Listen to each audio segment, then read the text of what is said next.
La fin d'une année comporte ses traditions, dîners de famille sans fin, fêtes et enfants en folie, les films de Noël qui se ressemblent tous et un compte à rebours annonçant une nouvelle année toujours très différente. Notre tradition à nous, ici, sur ce podcast IFTTD, c'est de faire une orgie de tech et de savoir avec Quentin. Quentin, bonjour. Bonjour. Cosa Vostra.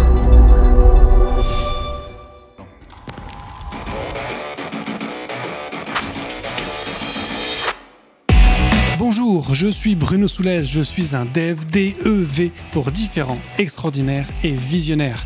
Bienvenue dans If This Then Dev, le podcast qui veut résoudre le problème avant de passer au dev. Chaque semaine, je recevrai un expert pour décoder un sujet ou une tendance de notre formidable métier d'artisan du numérique. Sans en faire un tuto, nous parlerons d'une techno ou de notre quotidien de dev. Une discussion sans boucle, sans condition, mais compilée, afin d'en comprendre tous les éléments avant de passer au dev. Ce podcast est une production Cosa Vostra, où nous codons comme nous accompagnons nos clients, en étant différents, extraordinaires et visionnaires. Alors Quentin, est-ce que tu pourrais te présenter pour les quelques personnes qui ne te connaîtraient peut-être pas encore sur ce podcast ? Donc, je m'appelle Quentin Adam, je dirige une société qui s'appelle Clever Cloud, le nuage malin qui automatise les infrastructures. Donc, on a une plateforme complète de cloud computing qu'on peut avoir soit dans l'infra de Clever, soit dans l'infra des autres, que ce soit les hyperscalers ou les champions locaux, soit on-premise. Donc, on est le cloud versatile quelque part. Okay. Et puis, je dirige aussi une association qui s'appelle Open Internet Project, qui a pour but de faire respecter le droit de la concurrence en Europe, notamment à nos petits camarades américains. Et donc, je suis impliqué sur des sujets à la fois technologiques, politiques, financiers, etc. Et entrepreneuriaux, pour ceux que ça intéresse. Et j'ai le plaisir de venir maintenant tous les ans discuter avec toi de où est-ce qu'en est le marché, dans quel sens on va annuellement. Et c'est toujours un plaisir de faire ce bilan avec toi. Pour commencer, de manière très presque protocolaire, est-ce que tu peux nous faire un petit bilan de ce qui s'est passé en 2024 chez Clever Cloud ? Alors, chez Clever Cloud, il s'est passé énormément de trucs en 2024. Alors, Clever, c'est une boîte, donc on est monté à 80 personnes. Donc déjà, c'est énorme en fait. Des éditeurs logiciels en France à 80 personnes, il n'y en a pas tant que ça. On doit y avoir une cinquantaine de boîtes. Enfin, c'est compliqué de monter un éditeur logiciel. Et nous, comme on a complètement largué l'activité de service il y a quelques années, mais là, elle est vraiment complètement larguée, ce qui nous permet d'être très clair vis-à-vis de nos partenaires. Parce qu'on ne veut pas aller manger dans la gamelle de nos partenaires, sinon ça crée un différentiel total. Donc c'est assez bien d'avoir réussi à faire ça, surtout que nous, on n'a pas d'investisseurs, très très peu d'investisseurs. Donc on a vraiment une structure de montée qui est complètement organique, et donc sur notre produit. Donc la première chose qui s'est passée, c'est qu'on a encore grossi. Pour donner les chiffres aux gens, parce qu'on est une boîte très particulière, il y a 50 personnes à la R&D sur 80. Donc c'est vraiment une boîte qui est très très très très très axée R&D. Et il faut comprendre qu'aujourd'hui chez Clever Cloud, la plupart des gens qui bossent sont sur des produits qui sont unreleased. Donc on a mis beaucoup d'argent au travail, si je définis les choses comme ça. Donc les premières choses, c'est qu'on a beaucoup redéfini le socle legacy de Clever Cloud. En fait, il y a du code chez nous qui a 15 ans, qui est en train d'être complètement déprovisionné. Donc ça a été long et compliqué, mais voilà. Donc ça, c'est la première chose qu'on a faite d'un pur point de vue R&D.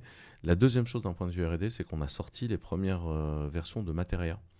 Materia, c'est la base de données multi-tenant, multi-site, complètement chiffrée de bout en bout, qu'on a créée à base de Fondation DB. Et donc en fait, c'est dans le Fondation DB, on peut mettre de la data, mais Fondation, c'est plus un SDK pour créer des bases de données qu'une base de données en tant que telle. Donc nous, on fait des layers au-dessus qui nous permettent d'avoir une donnée qui est chiffrée par tenant, donc par entreprise ou organisation gérant les choses, et d'avoir différents modèles d'accès et de lecture. Donc la première version qu'on a sortie, c'est un truc qui s'appelle Key Value. Donc ça fait de la key value, comme son nom l'indique, c'est comme le port salut. Et le gros intérêt de ce truc-là, donc on utilise l'API de Redis. Donc ça n'a pas la rapidité d'un Redis qui est tout en RAM, puisque tout est sauvegardé, mes comités transactionnalisés. Donc pour le coup, c'est un key value safe dans lequel tu peux mettre de la data. Mais on met également d'autres protocoles dessus. Là, on est en train de release la version Dynamo. Et tu peux enregistrer de la version en Dynamo, la lire en Redis. Donc ça, c'est assez cool. Ouais, carrément. Et c'est très intéressant parce que ça scale au pétabyte, sachant que nous-mêmes, c'est le back-end de data dont on se sert pour nos logs et pour notre monitoring. Donc en fait, c'est toute une transition, nous, qu'on est en train de faire avec Materia en direction de Fondation DB. Fondation DB qui est un projet incroyable. Je sais pas, j'en ai déjà parlé ici de ce Il me projet. semble pas. Je peux faire l'histoire de Fondation si tu veux. Allez, un petit peu. Comme ça, on fait la première digression de l'épisode. En fait, Fondation, c'est quoi l'histoire? C'est quand il y a eu RavenDB, ReSyncDB, ArongoDB, vous savez, toute cette génération-là de database multi-tenant qui voulait être PlanetScale. En fait, il y a une bande de gonzes qui étaient dans un coin et qui ont dit on va faire un truc PlanetScale. Pour ça, ils se sont dit il faut qu'on réécrive toutes les fondations de comment on fait du système distribué. Pour réécrire toutes les fondations de comment on fait du système distribué, allez, on va commencer par réécrire un langage. Donc, Allez, autant commencer par le plus simple. c'est ça. Donc en fait, ils ont fait un modèle acteur, donc comme peut l'être Erlang, ou comme peut l'être AK ou Peco maintenant dans l'univers JVM, ou comme peut l'être le projet Orléans sur .NET. Donc c'est le modèle acteur qui est vraiment très intéressant pour ce genre de modèle. Et donc, ils ont commencé par écrire un modèle acteur dans un jargon au-dessus de C++. Bon, aujourd'hui, ils ont dit qu'en vrai, ils auraient connu Rust à l'époque, ils auraient peut-être fait du Rust. Mais whatever, ils ont commencé par écrire un truc qui s'appelle Flow. De là, ils ont écrit un système de modélisation et de simulation des systèmes distribués. Parce que le problème d'un système distribué, c'est que tu ne peux pas le tester d'un point de vue pragmatique. Tu es obligé de simuler que sur 100 bécanes, tu as la barrette de RAM en ECC là qui fait des erreurs à 60% du temps, le câble là qui passe un peu trop près d'un néon et qui du coup perd 30% des paquets, que telle bécane en fait est shutdown au milieu d'une transaction. Enfin, c'est ce genre de choses. Donc tu es obligé de créer ce qu'on appelle un système de simulation capable d'appréhender les erreurs physiques pouvant se produire dans ton cluster et qui en fait mettrait à mal la couche logicielle. Donc tout ce framework de simulation qui est très intéressant, qui a donné le framework Jepsen. En fait, Jepsen de Afir, le truc qui a été testé contre ZK, contre Mongo, contre tous les systèmes distribués élastiques, etc. Donc qui est le fameux blog Call Me Maybe de Afir, qui s'appuie donc du coup sur le framework Jepsen de test. En fait, c'est inspiré de ce truc-là. Okay. C'est juste que le système de simulation de Fondation est imbriqué avec Flow, est imbriqué avec Fondation, et tu peux pas l'en sortir en fait. Enfin, tu prends tout, rien. Ouais, c'est ça. C'est un package. Et donc, ils ont commencé par faire ça, et ils ont commencé à dire, on fait un SDK pour créer des databases. Et à ce moment-là, ils ont vendu quelques licences à des petites boîtes dont tu n'as probablement jamais entendu parler. Snowflake, Wavefront, qui en fait, Snowflake, c'est basé sur du Fondation. Okay. Wavefront, c'est basé sur du Fondation. Donc, ils ont commencé à vendre des licences de ce produit qui était plus ou moins open source. Et là, ils ont été contactés par une petite boîte spécialisée dans la culture maraîchère qui leur a voulu une licence. Une boîte s'appelle Apple. Je ne sais pas si tu en as déjà entendu parler, un truc en Californie, spécialisé maraîcher. Et qui, du coup, a dit, c'est plus simple, j'achète la boîte. Donc, ils achètent Fondation, et Fondation disparaît. Parce que bon, acheté par Apple, quoi. Et à ce moment-là, les mecs de Fondation en interne ont advocate qu'il fallait en faire un vrai projet open source. Apple a écouté ce truc-là, et le Fondation Summit, c'est le seul truc qui a lieu dans le donut, là, de chez Apple. Ouais. C'est un vrai projet open source, au même titre que Swift, au même titre que les quelques vrais projets open, en fait, de Apple. Et donc, ils l'ont ressorti en open source. Et dans les gros contributeurs, tu vas trouver Snowflake, tu vas trouver Clever Cloud. Parce qu'en fait, on est très, très impliqués là-dedans. Et c'est nous qui faisons notamment tous les binding Rust et la simulation d'une partie des binding Rust, ainsi que les oracles temporels de timer, qui est un truc un peu spécifique dans le bordel, mais qui nous permet de faire les expirations dans Redis, pour être très clair avec ce qui se passe. Et donc, en fait, ce projet qui est très intéressant te permet d'être à peu près sûr que ton système distribué va bien se comporter en cas de stress. Ce qui n'est pas toujours le cas, en fait, ce qui est très pénible. Et donc, nous, en fait, on code derrière des surcouches qui nous permettent de créer des bases de données. Donc, on a KeyValue, on a un autre truc, c'est qu'on a créé un KMS sur demande d'une des parties autoritaires de l'État dessus. Donc, le Key Management System, c'est le truc dans lequel tu mets des clés, et c'est dans lequel tu vas faire passer des demandes de chiffrement et de déchiffrement sans nécessairement sortir de la clé de son enclave sécurisée. Et ce truc-là, en fait, on a pris toute l'API de Vault, qui est en plus devenue un peu chiante d'accès avec la nouvelle norme de licence de chez HashiCorp. Toute l'API de Vault, en fait, tu peux lui parler. Et en fait, derrière, c'est ce système distribué qui est multi-région, multi-availability zone, qui est chiffré, tenantisé, etc. Et donc ça, c'est un produit chez nous qu'on n'a pas encore annoncé publiquement. Mais tu vois, dans la grosse stratégie Big Data de Clever, dans les gros trucs qu'on a fait cette année, tu as ce truc-là où on a enfin fait des releases. On a aussi sorti la première version du serverless full Wasm dont j'ai longuement parlé ici la dernière fois. Donc ça, c'est une alpha, vous pouvez vous en servir, c'est drôle, vous servez de la CLI. Sachant que nous, depuis, on s'éclate à prendre des modèles sur Hugging Face, les compiler en Wasm et les exécuter dans le FAST. Donc c'est quand même, c'est extrêmement excitant en fait. Tout ce qui est en train de se produire dans ce milieu-là est extrêmement excitant. Donc on est à fond, quoi. On est vraiment à fond. Donc ça, c'est la partie, on refond le legacy, on fait la big data. On a passé une partie non négligeable de l'année à sortir un nouveau produit d'IA, on pourra peut-être un peu parler plus tard dans ce qu'on est en train de faire. Et puis toujours les refontes graphiques des composants du front. Là, on a enfin sorti le réseau privé qui marche. Alors on l'a pas dit trop fort parce qu'on a tellement souvent annoncé ce bordel et ça a tellement souvent pas marché que du coup on s'assure que ce soit bien résilient. Et surtout on a commencé à sortir tous les produits dans la marketplace fait avec des acteurs autres, donc un Keycloak as a service, un Metabase as a service. Donc on est en train de sortir beaucoup de produits avec d'autres boîtes et toujours avec cette idée qu'en fait à un moment ton cloud provider, en fait les gens ont l'impression que le cloud c'est filer des machines virtuelles, mais c'est pas ça en fait le cloud. Le cloud pour moi repose sur 4 piliers qui sont l'Identity Access Management, donc la trace d'audit qui se connecte à quoi, pourquoi, dans quel sens. 2, la facturation, être capable de facturer à la conso mais également faire l'affectation en interne pour un grand groupe de qui consomme quoi et dans quel sens. 3, la marketplace, la taille de trucs. C'est-à-dire qu'aujourd'hui, quand la DSI passe un contrat avec un cloud, en fait, elle ne sait pas ce qu'elle veut utiliser. Donc exactement comme quand tu achètes un grossiste en composants électroniques, tu prends celui qui a 80 000 références face à celui qui en a 60 000, parce que tu veux que tes équipes en R&D soient capables de bosser avec le maximum de composants. Donc en fait, c'est ce côté grossiste.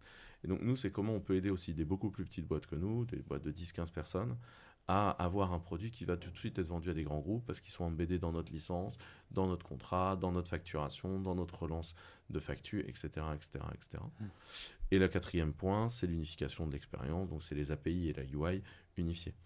Et en fait, derrière, tous les autres produits, on s'en fout. Enfin, c'est pas on s'en fout, mais les produits vont évoluer dans le cloud. On va aller, pourquoi pas, vers des produits d'IA, vers des produits plus managés, etc. Mais à la fin, ce qui est important, c'est d'avoir un grossiste. Et donc, nous, on fait notre boulot de grossiste là-dessus. Et ce qui est bien, c'est que ça décolle enfin. Donc ça, c'est d'un point de vue produit, vraiment ce qu'on a sorti cette année. Très excitant. Ce qui correspond plus à la prédiction que tu avais faite l'année dernière dans l'épisode de début 2024. C'est fou, on aurait dit que je gère la boîte. Disons, où tu avais annoncé effectivement qu'on allait se diriger vers des services de plus en plus managés. Alors, c'est vrai que tu le fais effectivement avec Clover, mais on le voit de manière globale chez tous les acteurs de ce marché. On voit qu'effectivement, on se dirige vers des... On retire une bonne partie de la complexité de tous ces sujets-là en faisant des services effectivement de plus en plus... Et on le voit bien chez nos clients. Tu vois, tu as des clients aujourd'hui, ils vont prendre un Kubernetes chez OVH ou chez Scaleway, mettre l'opérateur Clever Cloud qui permet de gérer les services managés et attaquer les bases de données et services managés Clever Cloud au travers de l'opérateur sur les zones Scaleway et OVH qu'on fournit pour rester dans la même infra, mais au plus managé. Et tu vois, aujourd'hui, c'est clair que c'est RDS, c'est Athena, c'est Spanner, c'est tous ces services managés-là en fait qui gagnent. Pourquoi les gens vont chez Google aujourd'hui? La raison numéro 1, c'est BigQuery. Tu vois, GKE, BigQuery. Et c'est pas tant que ça l'IAS. Donc il y a un vrai sujet là-dessus, qui est l'entraînement sur les services managés, effectivement, je pense. Donc ça, tu vois, c'est ce qu'on a fait d'un point de vue produit. Après, pour ceux que ça intéresse, ce qu'on a fait d'autre dans la boîte, parce que c'est hyper utile, c'est qu'on a structuré un niveau de management. C'est-à-dire que Clever, jusqu'à l'an dernier, c'était beaucoup moi qui dirigeais et toutes les équipes en dessous. Maintenant, on a une organisation dite matricielle avec des directeurs et des vice-présidents qui prennent chacun en charge des choses. Ce qui nous a permis de grossir, de structurer, de faire énormément de choses. Ça se voit moins, mais c'est hyper important pour être capable d'être l'acteur capable de répondre aux enjeux. Parce qu'encore une fois, mon enjeu à moi, il est de répondre aux besoins de toutes les boîtes qui fournissent des outils à une DSI, d'être capable de leur fournir l'accès à nos clients. Et donc, tu vois, ce sujet-là, ça veut dire avoir un gros partenariat. On a une grosse partie internationale. On vient d'annoncer un énorme deal en Côte d'Ivoire où voilà, on est sur des deals, où aujourd'hui on essaie de marcher à l'international, y compris dans des pays où personne ne nous attendait, parce que c'est hyper intéressant ce qu'on peut créer là-bas, et on crée des nouveaux modèles de relations, où sur place on embauche, on fait de la R&D, et pas on va chercher, on prend l'argent et on le ramène de façon très prédateur. On crée des vrais modèles de collaboration avec des gens qui nous plaisent beaucoup. Enfin, New Digital Africa, c'est devenu des amis, on les adore, leur façon de bosser, c'est hyper intéressant. Et donc on a tout ce truc-là, on a recruté vraiment des killers pour faire ça. Donc ça, c'est toute une partie structuration qui est hyper intéressante dans ce qu'on a fait. Puis on a structuré aussi notre marketing. Vous avez peut-être vu, maintenant on fait même du TikTok chez Clever. Donc, Ouais, j'ai vu ça, ouais. Et donc en fait, toi, tu te positionnes au final comme un enabler, en donnant les moyens en fait aux gens Ouais, en fait, tu facilites l'accès à la complexité, d'une certaine façon. En fait, pour moi, je suis un enabler pour les développeurs, parce qu'on simplifie leur accès au cloud, aux ressources, aux machins, maintenance, à ces choses-là. Pour les boîtes qui doivent vendre des SI, parce qu'en fait, on leur fournit accès à ces gens-là en gérant les problèmes d'accès, d'IAM, etc. Pour les boîtes très technologiques, y compris très low-level hardware, parce qu'en fait, nous, on est l'iPhone du cloud, donc on conçoit des fois le hardware en même temps que le software, et ça permet de simplifier les choses et de gagner des points de marge. Donc ça, c'est un truc qui est hyper intéressant. Et puis, on va être capable de structurer les choses en restructurant le discours aussi. Et ça, c'est tout le marketing et c'est le boulot qu'on est en train de faire actuellement, de dire, voilà, en fait, aujourd'hui, les grandes migrations cloud, c'est fini. Et tu vois, le DSI qui arrive et qui dit on va prendre tout AWS, on va tout passer chez Azure, et 3 ans plus tard, nouveau DSI, on va repartir avec Saut de Baluchon. Non, aujourd'hui, ce qu'on dit, c'est qu'il faut être versatile. Tu vas déployer du Clever sur du Azure, sur du on-premise, sur du AWS, et tu vas être capable de doser en fonction des produits hyper intéressants que tu vas avoir chez chacun. Parce que oui, Bigtable, c'est génial. Enfin, BigQuery, c'est génial. Et donc d'être capable de se fluidifier, de devenir versatile et de devenir bien plus agile. Aujourd'hui, on a un besoin d'agilité qui est majeur pour moi. Ouais, clairement. Tu as évoqué aussi dans les projets que tu mènes cette volonté de faire respecter les aspects de non-concurrence à nos concurrents américains. Il y a quand même aussi quelque chose qui est apparu de manière assez forte en 2024. C'est la Chine qui commence à être de plus en plus frontale, notamment sur des sujets d'IA et d'innovation technologique. On le voit aussi sur l'automobile, l'automobile électrique qui sont en train de complètement attraper le marché de manière assez phénoménale. Est-ce que dans cette optique, du coup, tu te retrouves aussi pas en confrontation, mais en gestion aussi de ces acteurs-là qui commencent à débarquer chez nous? Je dirais que ce qu'il faut comprendre, c'est que l'Europe aujourd'hui, on est riche et on est nul en prod. Résultat des courses, on est la cible de vente particulière des 2 gros blocs faiseurs qui sont la Chine et les États-Unis. Si on prend le rapport Draghi qui est sorti au début de l'automne, Mario Draghi explique qu'on a un problème de compétitivité. On peut vous le résumer de façon très sincère. Vous cherchez Mario Draghi chiffre clé, vous allez vous rendre compte que le PIB par habitant aux États-Unis s'envole, c'est une très très jolie exponentielle, et que chez nous, depuis 15-20 ans, il stagne. Et quand on dit il stagne, c'est pas il monte doucement, il stagne. C'est-à-dire qu'en fait, on est en train de s'appauvrir. Et pourquoi? On peut le mettre en relation avec quelque chose qui est la révolution industrielle de la prestation intellectuelle. C'est-à-dire qu'on est en train de changer et on est en train de financiariser les outils de production. Je m'explique parce que ça peut être assez intéressant ici qu'on le fasse. En fait, au 19e siècle, quand arrive le moteur, ce qui s'est passé, c'est qu'on a pris des gens et qu'on les a remplacés par des moteurs. Et donc, on a mécanisé. Et donc, une personne s'est mise à démultiplier son travail. Là où avant, tu es dans une économie de flux, où la personne qui possède la marque, le machin, le champ, whatever, va prendre une partie de l'argent constitué sur le travail de d'autres, là, ce qui se passe, c'est que les outils de production se mettent à valoir de l'argent en eux-mêmes et à générer de la rentabilité financière en eux-mêmes. Ils ont un coût de production, mais ensuite, ils démultiplient l'usage d'une personne. Et donc, on passe d'une économie de flux à une économie d'avoir, d'assets, si vous voulez. Et donc, tu rentabilises, t'es une économie d'assets. Ça a une corollaire, c'est que pour payer les outils de production, tu peux très bien imaginer les financiariser, autrement dit, faire des prêts, des levées de fonds, etc. Et donc, tu vas financiariser tes outils de production, et c'est là que se génère le capitalisme moderne, pas dans le sens il faut l'abattre, etc. C'est juste une analyse. Et le capitalisme moderne génère, du coup, le fait qu'on a remplacé des êtres humains par des outils de production dans la vie économique, parce que sinon, au global, on a augmenté le nombre d'êtres humains. Dans la vie économique, on financiarise, du coup, la capacité de production. Par ailleurs, et c'est Marx qui le définit sous ce terme-là, mais en vrai, le baron de Tuxon l'a fait avant, à peu près un siècle avant, ce qu'on définit, c'est ce qu'on appelle le rendement décroissant du capital. Le rendement décroissant du capital, ça veut dire quoi ? Ça veut dire que si tu es très riche, tu as un budget limité, tu arrives dans un village, tu installes une usine. Tu vas prendre les meilleurs terrains, tu vas construire ton bâtiment, tu vas prendre les meilleures ressources, tu vas prendre les gens les plus compétents dans le village et tu vas te mettre à produire. Et tu vas produire à un taux de rendement financier X. Si tu continues à investir dans le même village, pour agrandir ton usine, tu es obligé de prendre le terrain d'à côté. Merde, il est en pente, tu es obligé de le remblayer pour construire ton usine. Donc ton rendement, tu peux être quand même rentable, hein, mais ton rendement va baisser mécaniquement puisque ton usine t'a coûté plus cher. Et puis, les matières premières, tu as déjà pris les meilleures. Donc tu vas prendre du un peu moins raffiné, il faut faire un peu plus de raffinage, ton rendement baisse encore. Et puis faut que tu recrutes les gens qu'il y a sur place, quoi. T'as déjà pris les meilleurs, tu reprends des gens un peu moins qualifiés, un peu moins motivés, un peu moins pertinents. Ou tu fais venir des gens qualifiés d'ailleurs, mais du coup, il faut les faire venir. Donc tu le payes, et donc ton rendement baisse.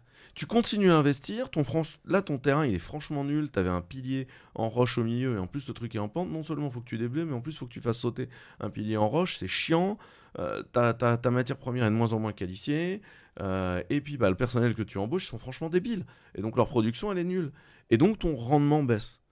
Et ça c'est ce qu'on appelle la baisse tendancielle du taux de profit du capital. C'est pareil, si tu fais de l'investissement locatif dans une ville, tu prends les meilleurs apparts, puis progressivement, tu prends des taudis sur lesquels tu fais de moins en moins de marge. C'est ça l'histoire. Ouais. Le truc, c'est que dans l'IT, qu'est-ce qui change ? Dans l'IT, on a l'ordinateur. L'ordinateur, ça remplace non plus un muscle humain, mais ça remplace un cerveau humain. Et en fait, plus tu mets de data dans le logiciel, plus il est intelligent. Donc plus tu as de clients, mieux tu te portes et plus tu es rentable. Plus tu vas avoir de copies à vendre, tu ne fais que dupliquer le logiciel, ça te coûte rien, donc ton rendement est meilleur. Et donc plus tu mets d'argent, plus tu investis de l'argent, plus tu vas bien. Et donc ça casse le capitalisme qu'on a vécu pendant 2 siècles pour un capitalisme avec un rendement croissant du taux de profit. Ce qui en fait est hors modèle. Les gens m'accusent des fois de proférer, je dis pas ça, c'est pas moi qui l'ai inventé, hein. Pour être tout ça, cette analyse-là, je l'ai intégralement tapée à des économistes tout à fait sérieux. Je donne mes références, souvent je les ai pas là, mais je peux vous donner régulièrement mes références. C'est des bouquins entiers qui ont été écrits, qui sont très intelligents sur le modèle, hein. Moi je suis pas économiste, je ne fais que copier en vulgarisant ce que disent des gens beaucoup plus intelligents que moi.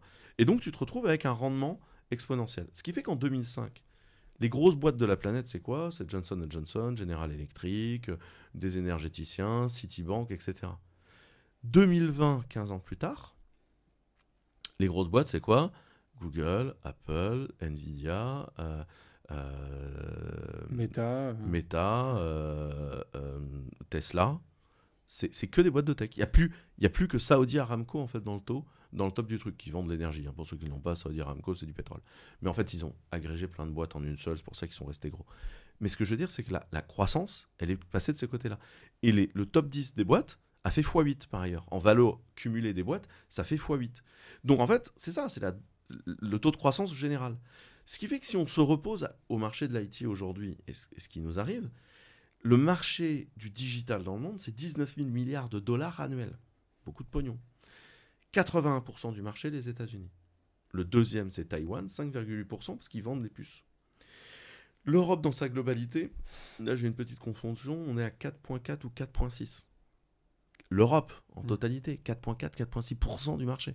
Et la France, on est à 0,4. Vous voyez le problème qu'on a ? En fait, on est en train de passer à côté de la révolution industrielle de la prestation intellectuelle. Et quand on prend l'IA dans la tête, comme on l'a pris cette année, mais c'est encore plus criant. Et donc là, il y a des décisions qui sont structurelles, qui sont à prendre tout de suite. Parce que, en fait, c'est ça qu'il faut prendre. Et donc, c'est pour ça que c'est intéressant de dire, tu disais, est-ce que la Chine, les États-Unis, la Chine produit les machines, les États-Unis produisent pas, mais vendent le soft, parce que beaucoup du soft, en fait, est produit chez nous. Je rappelle que dans tous les projets d'IA, tu as des mecs de l'école normale supérieure. Hein, donc, c'est vraiment un sujet où, en fait, aujourd'hui, on est pionnier. Par contre, on ne le vend pas, parce que, comme d'habitude, on a un problème de non-efficacité de notre vision décisionnelle. Enfin, moi, je suis toujours atterré par comment on prend des décisions. Moi, les gens me disent, pourquoi tu te poses en Côte d'Ivoire ? Vous savez comment je prends ce genre de décision ou pas ?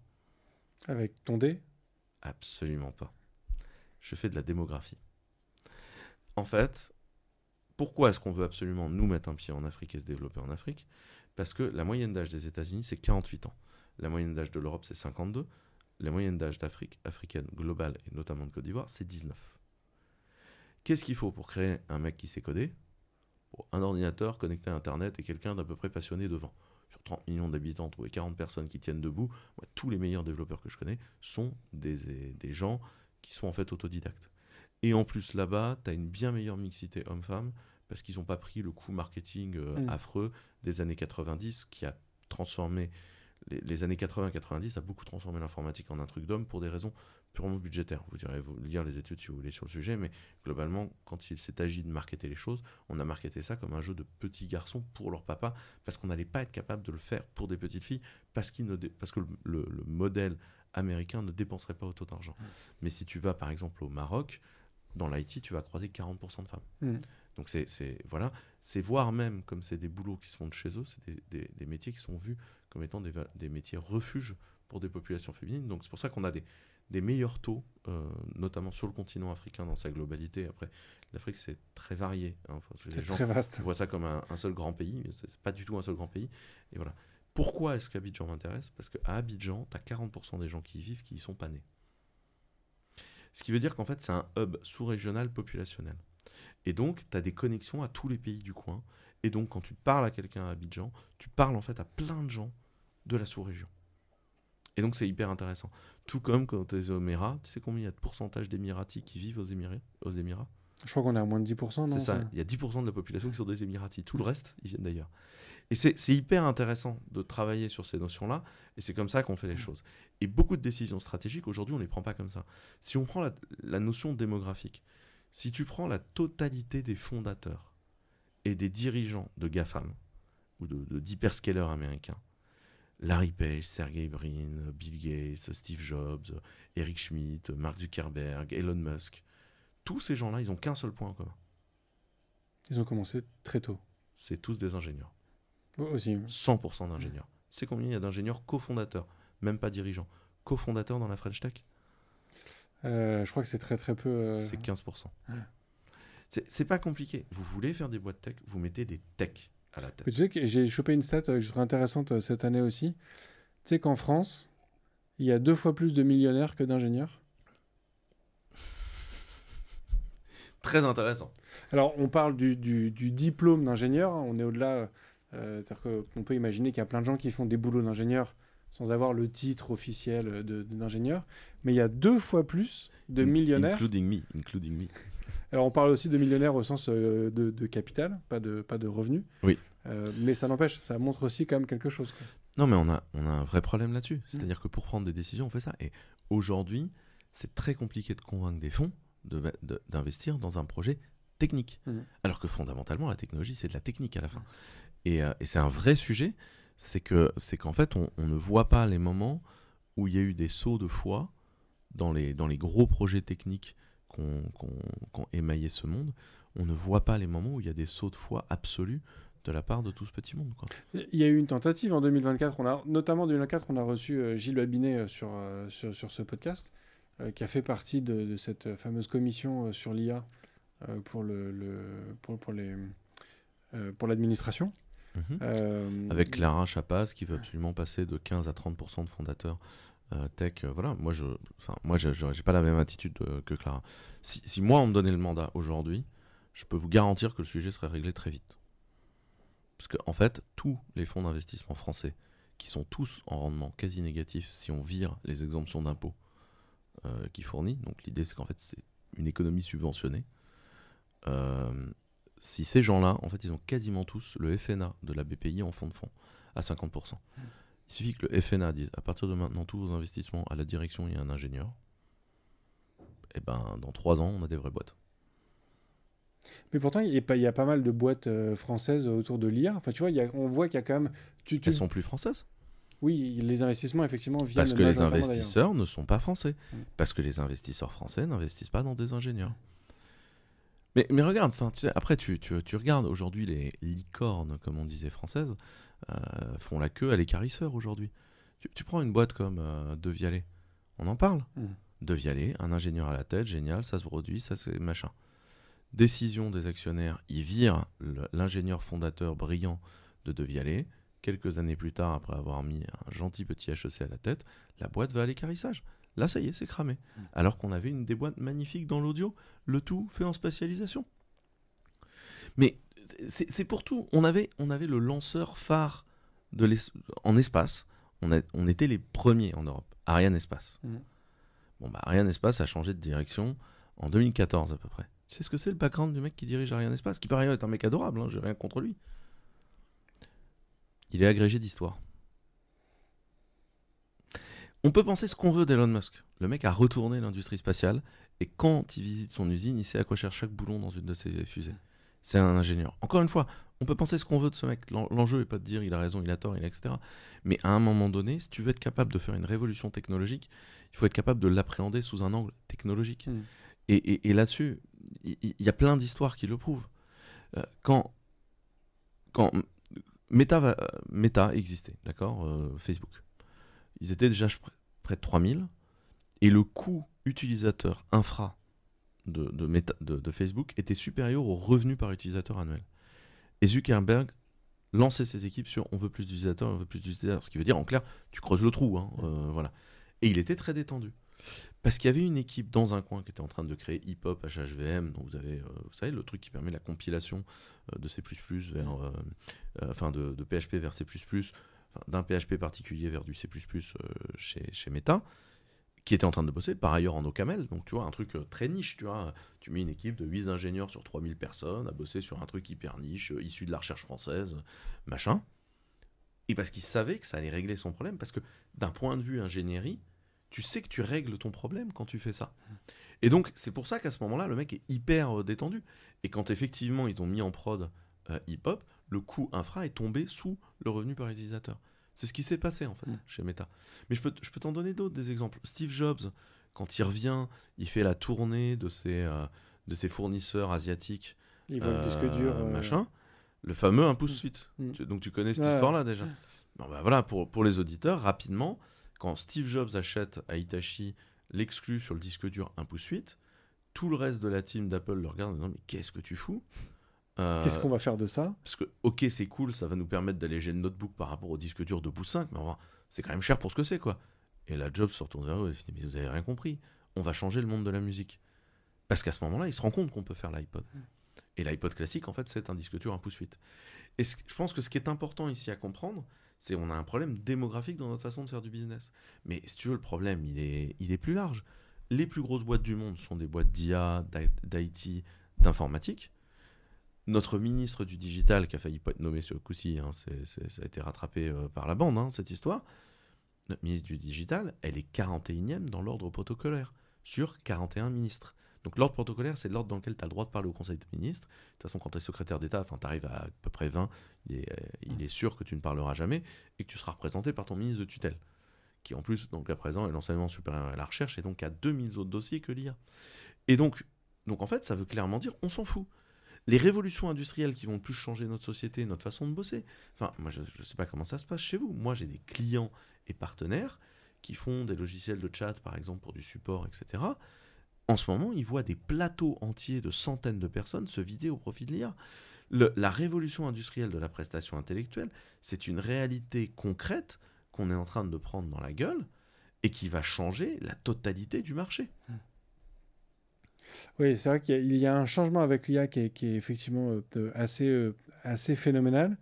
Vous, chez Clever, alors, attends.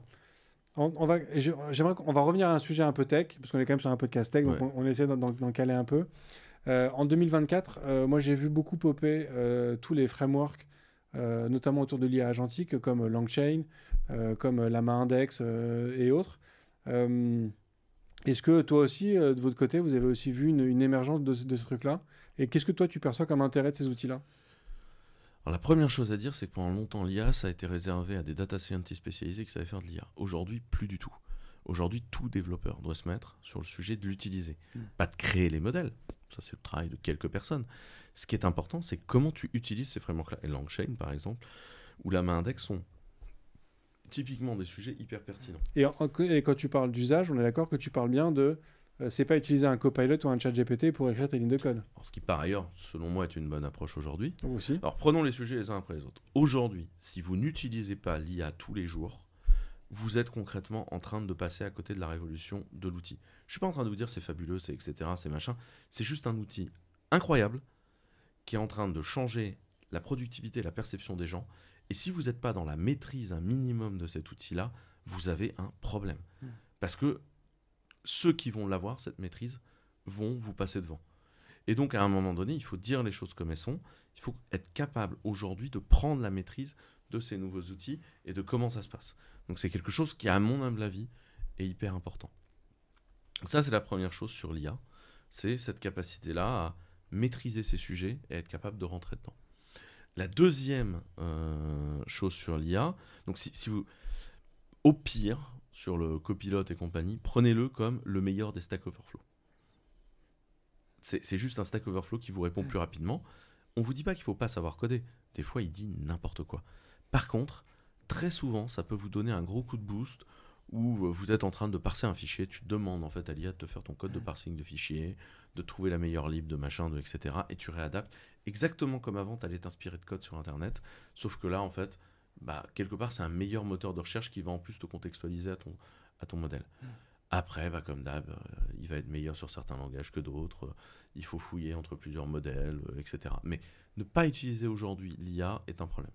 Si vous devez discuter avec des gens dans votre boîte, par ailleurs, et juste sur l'écriture, aujourd'hui, faire des mails structurés en rajoutant des données, deux graphiques, un truc propre, là où avant, ça pouvait être facilement 2 heures de taf, vous le relisiez, vous laissiez passer vos fautes, parce que quand on se relit, on n'est pas assez bon, etc. En utilisant l'IA, tu fais un truc sans faute, carré, contextualisé, qui a éventuellement été chercher de données supplémentaires sur le net pour toi. Et si vous apprenez à l'utiliser, vous serez plus pertinent et pris plus au sérieux à l'intérieur de votre structure. Si vous avez l'impression de tricher, parce qu'il y a un truc qui fait le boulot à votre place, vous êtes des grands malades. Vous êtes des grands malades. Sinon, dites-vous que vous trichez quand vous ne portez pas un papier avec écrit à la main, à la plume doigt, votre message sur 300 km. Voilà. C'est comme si vous me disiez, un coursier à cheval, il trichait, il fallait y aller à pied, quoi. Et du coup, tu portes des bottes, c'est quand même tricher. Si tu le fais pieds nus, tu ressens mieux la douleur, quoi.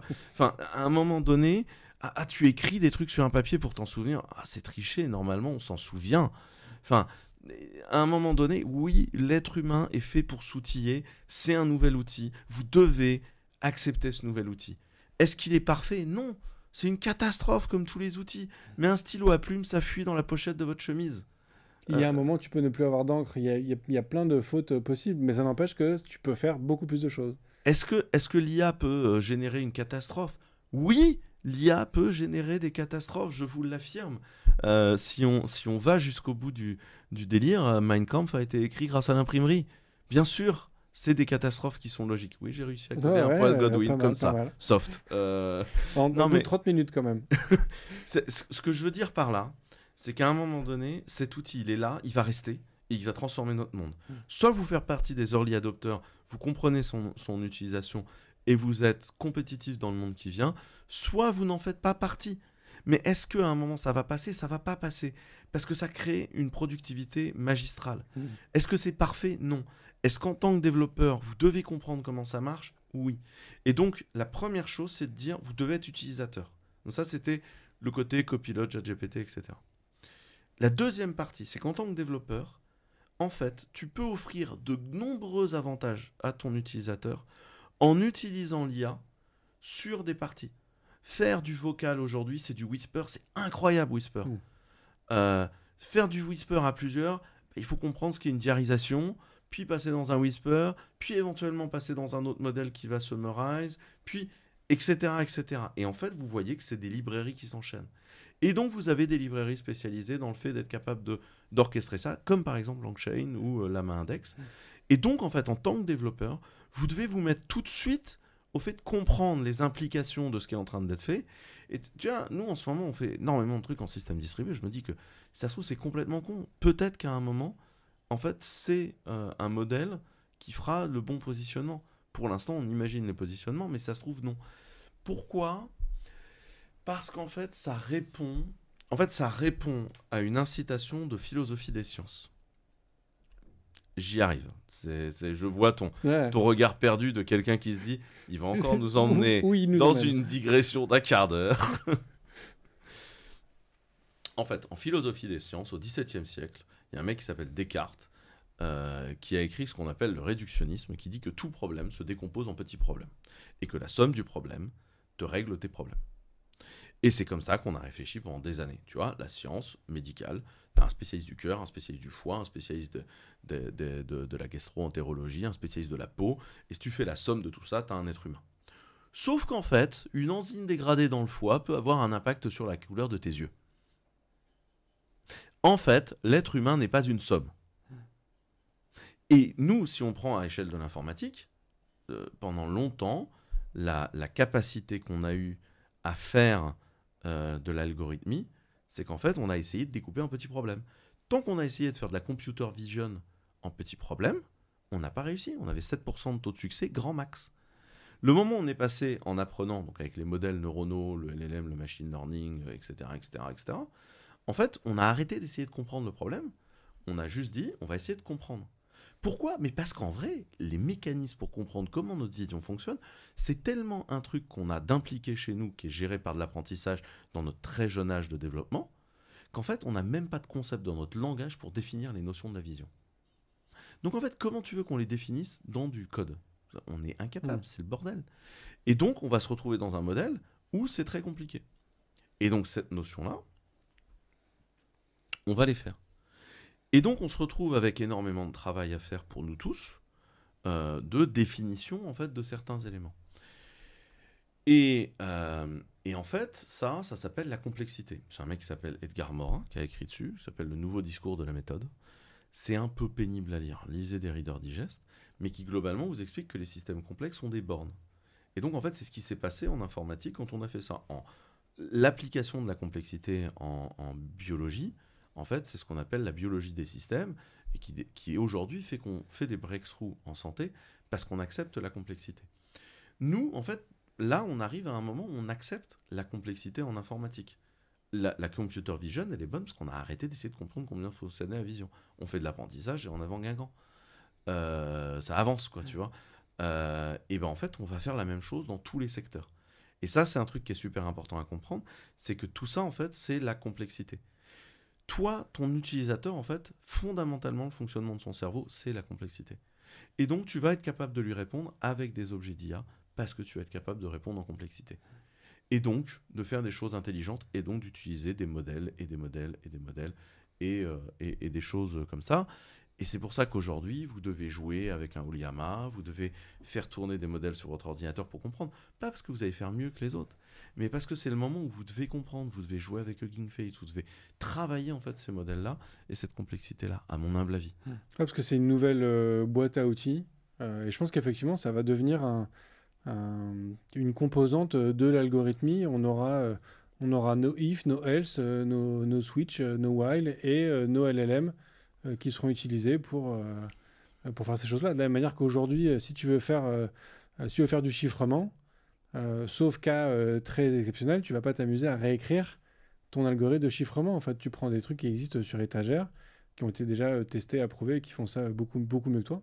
Et je pense que c'est la même mécanique qu'il faut avoir. En fait, c'est un outil qu'il faut utiliser en permanence, quoi. Si vous ne l'avez pas déjà fait, installez Whisper sur votre ordinateur, vous lui filez un fichier audio, vous voyez comment il réagit. C'est impressionnant. Et de là, il y a énormément de choses à faire.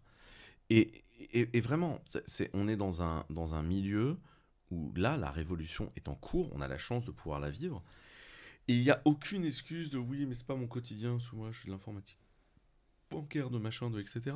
Demain, la détection de fraude, tu la feras nécessairement dans un modèle. Je sais pas comment ça se fera, je suis pas spécialiste de ça. Mais c'est évident que c'est comme ça qu'on va générer des modèles en prenant, parce qu'en fait, c'est un problème de flux logique historien, de dire, en philosophie des sciences, on va vers l'acceptation de la complexité, et donc des modèles full réductionnistes, on n'y arrivera pas. Et donc on va faire du réductionnisme sur des parties, et de la complexité sur d'autres, et marier les deux. Et donc il faut être capable de faire. Et si aujourd'hui vous avez jamais joué avec LangChain, faites-le. On arrive à un moment, ça sort quand ? Ça sort avant le 1er de l'an ou après le 1er de l'an ? Après le 1er de l'an. Après le 1er de l'an. Bah, vous auriez dû faire ça entre Noël et le 1er de l'an. Mais aujourd'hui, vous pouvez encore le faire. Prenez le temps de regarder ces sujets-là, parce qu'il va se passer énormément de choses. Des trucs tout cons qui vont simplifier la vie. Des librairies qui aujourd'hui permettent de faire du redimensionnement gracieux d'images, qui fait que les profile pics de vos utilisateurs sur un site internet, en fait, vous avez exécuté un petit modèle pour faire un redimensionnement graphique, plutôt que de faire une compression dégueulasse de l'image quand elle n'était pas au bon ratio. Parce qu'aujourd'hui, vous avez des modèles qui vont recentrer, rajouter un peu de contenu en background, tagada, soin, et bam, vous avez une image qui est jolie. Et bien ça c'est con, mais rien que le fait d'aller manipuler un truc comme ça, en fait va vous faire du bien dans le fait de vous mettre dans la bonne posture, je pense. Et puis c'est toujours bien d'être en position d'apprentissage. Et puis c'est une partie inhérente de notre métier quand même. Je pense qu'aujourd'hui on doit être en position d'apprentissage en permanence effectivement, et que là il y a une révolution en cours dans notre métier. Et donc que ce soit sur l'usage ou sur l'utilisation de librairies et d'outils, il faut qu'on arrive à faire ça. Après ce qui est important c'est de comprendre aussi comment va se passer, les notions d'entraînement, d'inférence, etc. et comment le tout va se dérouler. Ouais. Ouais. Ce que je trouve aussi sain avec ces nouveaux outils, c'est qu'on se dirige quand même vers ce concept d'IA agentique. On voit ça arriver, les large action models. Donc, je trouve qu'on sort un peu des LLM, on commence enfin à se dire, attends, en fait, il n'y a peut-être pas que ChatGPT et que Llama. Il y a d'autres choses qu'on peut faire avec l'IA. Et ça, je trouve ça quand même aussi un peu sain de à nouveau rouvrir un peu les vannes sur tout ce qu'on peut faire en IA en dehors de simplement les large language models. Aujourd'hui, ce que moi je vois, c'est que ChatGPT est déjà le 5e ou 6e apporteur de trafic du site de Clever Cloud. Oui, ça j'en ai entendu parler, ça commence à se faire. Ouais. Et en fait, qu'est-ce que ça veut dire ? Ça veut dire qu'en fait, ChatGPT est en train de prendre la main sur la recherche. Les moteurs de recherche sont en danger. Et c'est ça que vous devez comprendre, c'est qu'en fait, la révolution en cours est un changement de paradigme dans lequel il va y avoir des gagnants, il va y avoir des perdants. Et quelque part, ChatGPT, tout le monde le prend comme étant un langage. Au début, c'était juste un langage, mais aujourd'hui, ChatGPT, c'est l'orchestration de X modèles en back-end. Tout comme aujourd'hui, si vous allez sur les solutions globales sur du Hugging Face, en fait, c'est des solutions qui utilisent des solutions et un pool de solutions avec du routage entre elles. Mais si tu y réfléchis bien, la recherche, c'était ça aussi. Tu avais un moteur de recherche de la musique, un moteur de recherche du voyage, un moteur de recherche des avions, un moteur de recherche... Et le tout qui était orchestré. Et de plus en plus avec de l'IA. Et d'ailleurs, Google court très vite pour essayer de rattraper son retard sur le sujet. Et en fait, vraiment, ce qui selon moi est une couche intéressante à comprendre, c'est que ça va être de l'orchestration de multimodèles. Et comme d'hab, il n'y aura rien de magique. L'apprentissage, il n'est pas automatique. Il se calibre. Et aujourd'hui, on arrive à un moment, autant l'an dernier, je pense qu'il y avait encore beaucoup, les spécialistes de l'IA vont parler aux spécialistes de l'IA. Aujourd'hui, les solutions sont suffisamment packagées pour que le moindre développeur puisse mettre de l'input dans un système d'IA et récupérer de l'output, et le tout de façon très programmatique et très simple. Et après, la question, c'est qu'est-ce qu'on en fera, quoi. On arrive même à une étape où on voit de plus en plus d'outils de la sphère no-code, low-code, qui commencent à prendre des ampleurs quand même assez importantes, parce que grâce à l'IA, alors je ne suis pas en train de dire que grâce à un chat GPT, Monsieur Tartampion, demain, peut fermer sa boulangerie et se dire maintenant je suis développeur et je peux créer des apps. Parce que ça c'est pas une question de produire du code, mais il y a beaucoup d'outils qui intègrent en fait vachement bien ces différents outils et qui permettent de créer des services sans avoir besoin de créer du code en fait en tant que tel. Mais pour moi, pour le code, si tu veux, pour le code, c'est un peu aussi même comme pour l'écrit. Tu vois, quand je fais un mail, je le passe dans un Llama, des fois pour me dire, genre, est-ce qu'il trouve une meilleure formulation que moi, tu vois. Alors en plus, moi en général, je fais un mail, j'ai jeté 3 idées dans un truc, j'ai dicté plus ou moins du whisper en disant je suis en train d'écrire un mail. Alors faut apprendre un tout petit peu à faire tu dois te conduire comme un conseiller juridique de machin, enfin tu contextualises, tu dois aller chercher de l'information sur le net à propos de ça, ça, ça et ça pour te contextualiser, et ensuite tu écriras, tu lui dis que ça, et ensuite tu dis bah voilà, c'est le plan de déploiement avec le partenaire que nous cherchons à mettre en œuvre au Kazakhstan, sa position sur le marché c'est ça, ça, ça, moi je voudrais qu'on lui fasse un mec qui dit ça, ça, ça, je t'ai mis l'audio de la réunion qu'on avait fait avec lui, qui elle-même va passer par une diarisation, par Whisper, par machin, ça, je veux un mail d'à peu près 100 lignes à la fin, qui explique ça, ça, ça, qui va vers tel effectif, et tu me fais ça. Et en fait, à la fin, pourquoi le mail est meilleur ? Parce que quand je le relis, je le retravaille, je lui dis écoute, à tel paragraphe, je suis pas d'accord, etc. Mais j'ai des nouvelles phrases. Dans le code, c'est exactement la même chose. Tu peux très bien imaginer prendre ton morceau de code, le coller dans l'IA en disant est-ce que tu trouves mieux ? Des fois, il va te dire n'importe quoi, mais il y a des fois, il y a des trucs, tu vas dire mais ça, c'est beaucoup plus intelligent. Et c'est là où il faut être capable de repartir vers une capacité de relecture. Et en fait, pour moi, c'est l'enjeu, c'est que tu ne te positionnes pas du tout pareil. Tu te mets à relire le travail plutôt que de le faire toi-même. Et ça, c'est hyper important. Et c'est la posture qu'il faut adopter, selon moi, sur des usages d'IA. Et par ailleurs, aujourd'hui, il faut qu'on court derrière. Parce que si on veut maintenir le mode de vie européen, qui est celui dans lequel on vit, il y a un moment, il va falloir qu'on sorte, qu'on y aille dans cette révolution industrielle de la prestation intellectuelle. Et après, il y a les enjeux économiques qui fait que, comme à chaque fois, je vous le répète, si vous filez de l'argent à Amazon, Google et Microsoft plutôt qu'aux acteurs français, nous, derrière, on galère à se déployer. Moi, je m'en fous. J'ai une croissance au-dessus de la croissance du marché. Donc, je gagne des parts de marché. Mais on n'est pas nombreux en Europe à être dans cette situation-là. Et par ailleurs, ça reste la lutte. Moi, je sais que mes chiffres de croissance, il y a des tas de gens qui tueraient pour en avoir. Et encore, cette année, on a un peu ralenti notre croissance par rapport à d'habitude. On est très en colère chez Clever. Mais c'est parce qu'on est habitué à doubler tous les ans. Il faut bien comprendre qu'aujourd'hui, en tant qu'Européens, si on veut maintenir notre modèle, c'est ça l'enjeu. Vous voyez l'état du budget ? Arrêtez de vous prendre la tête. Le sujet n'est ni l'immigration, ni machin. Le sujet est qu'on est en train de passer à côté de la révolution industrielle. Vous voyez, je vais vous dire un truc, ça me fait marrer, parce que on dit que l'Espagne a des super chiffres. D'accord ? Tu l'as entendu aussi ? Ouais. Super chiffre de croissance de l'Espagne. Tu sais pourquoi l'Espagne a des super chiffres de croissance ? On n'a jamais fait autant entrer d'actifs sur le marché du travail en Espagne. D'après toi, les actifs qui rentrent sur le marché du travail en Espagne, c'est qui ? A priori, oui, je pense qu'ils viennent plutôt d'Afrique du Nord. C'est des immigrés. Ouais. Et ça, c'est un truc qu'on ne dit pas. Une bonne gestion de l'intégration de population immigrée, des travailleurs immigrés, croissance, très bonne. Ouais, clairement. On a une gestion déplorable, on a un problème de croissance. Mais notre plus gros problème, c'est notre non-adéquation avec la rationalisation qui est en train de se produire et la production. Et comme du coup, on n'a pas d'assets, on a un problème.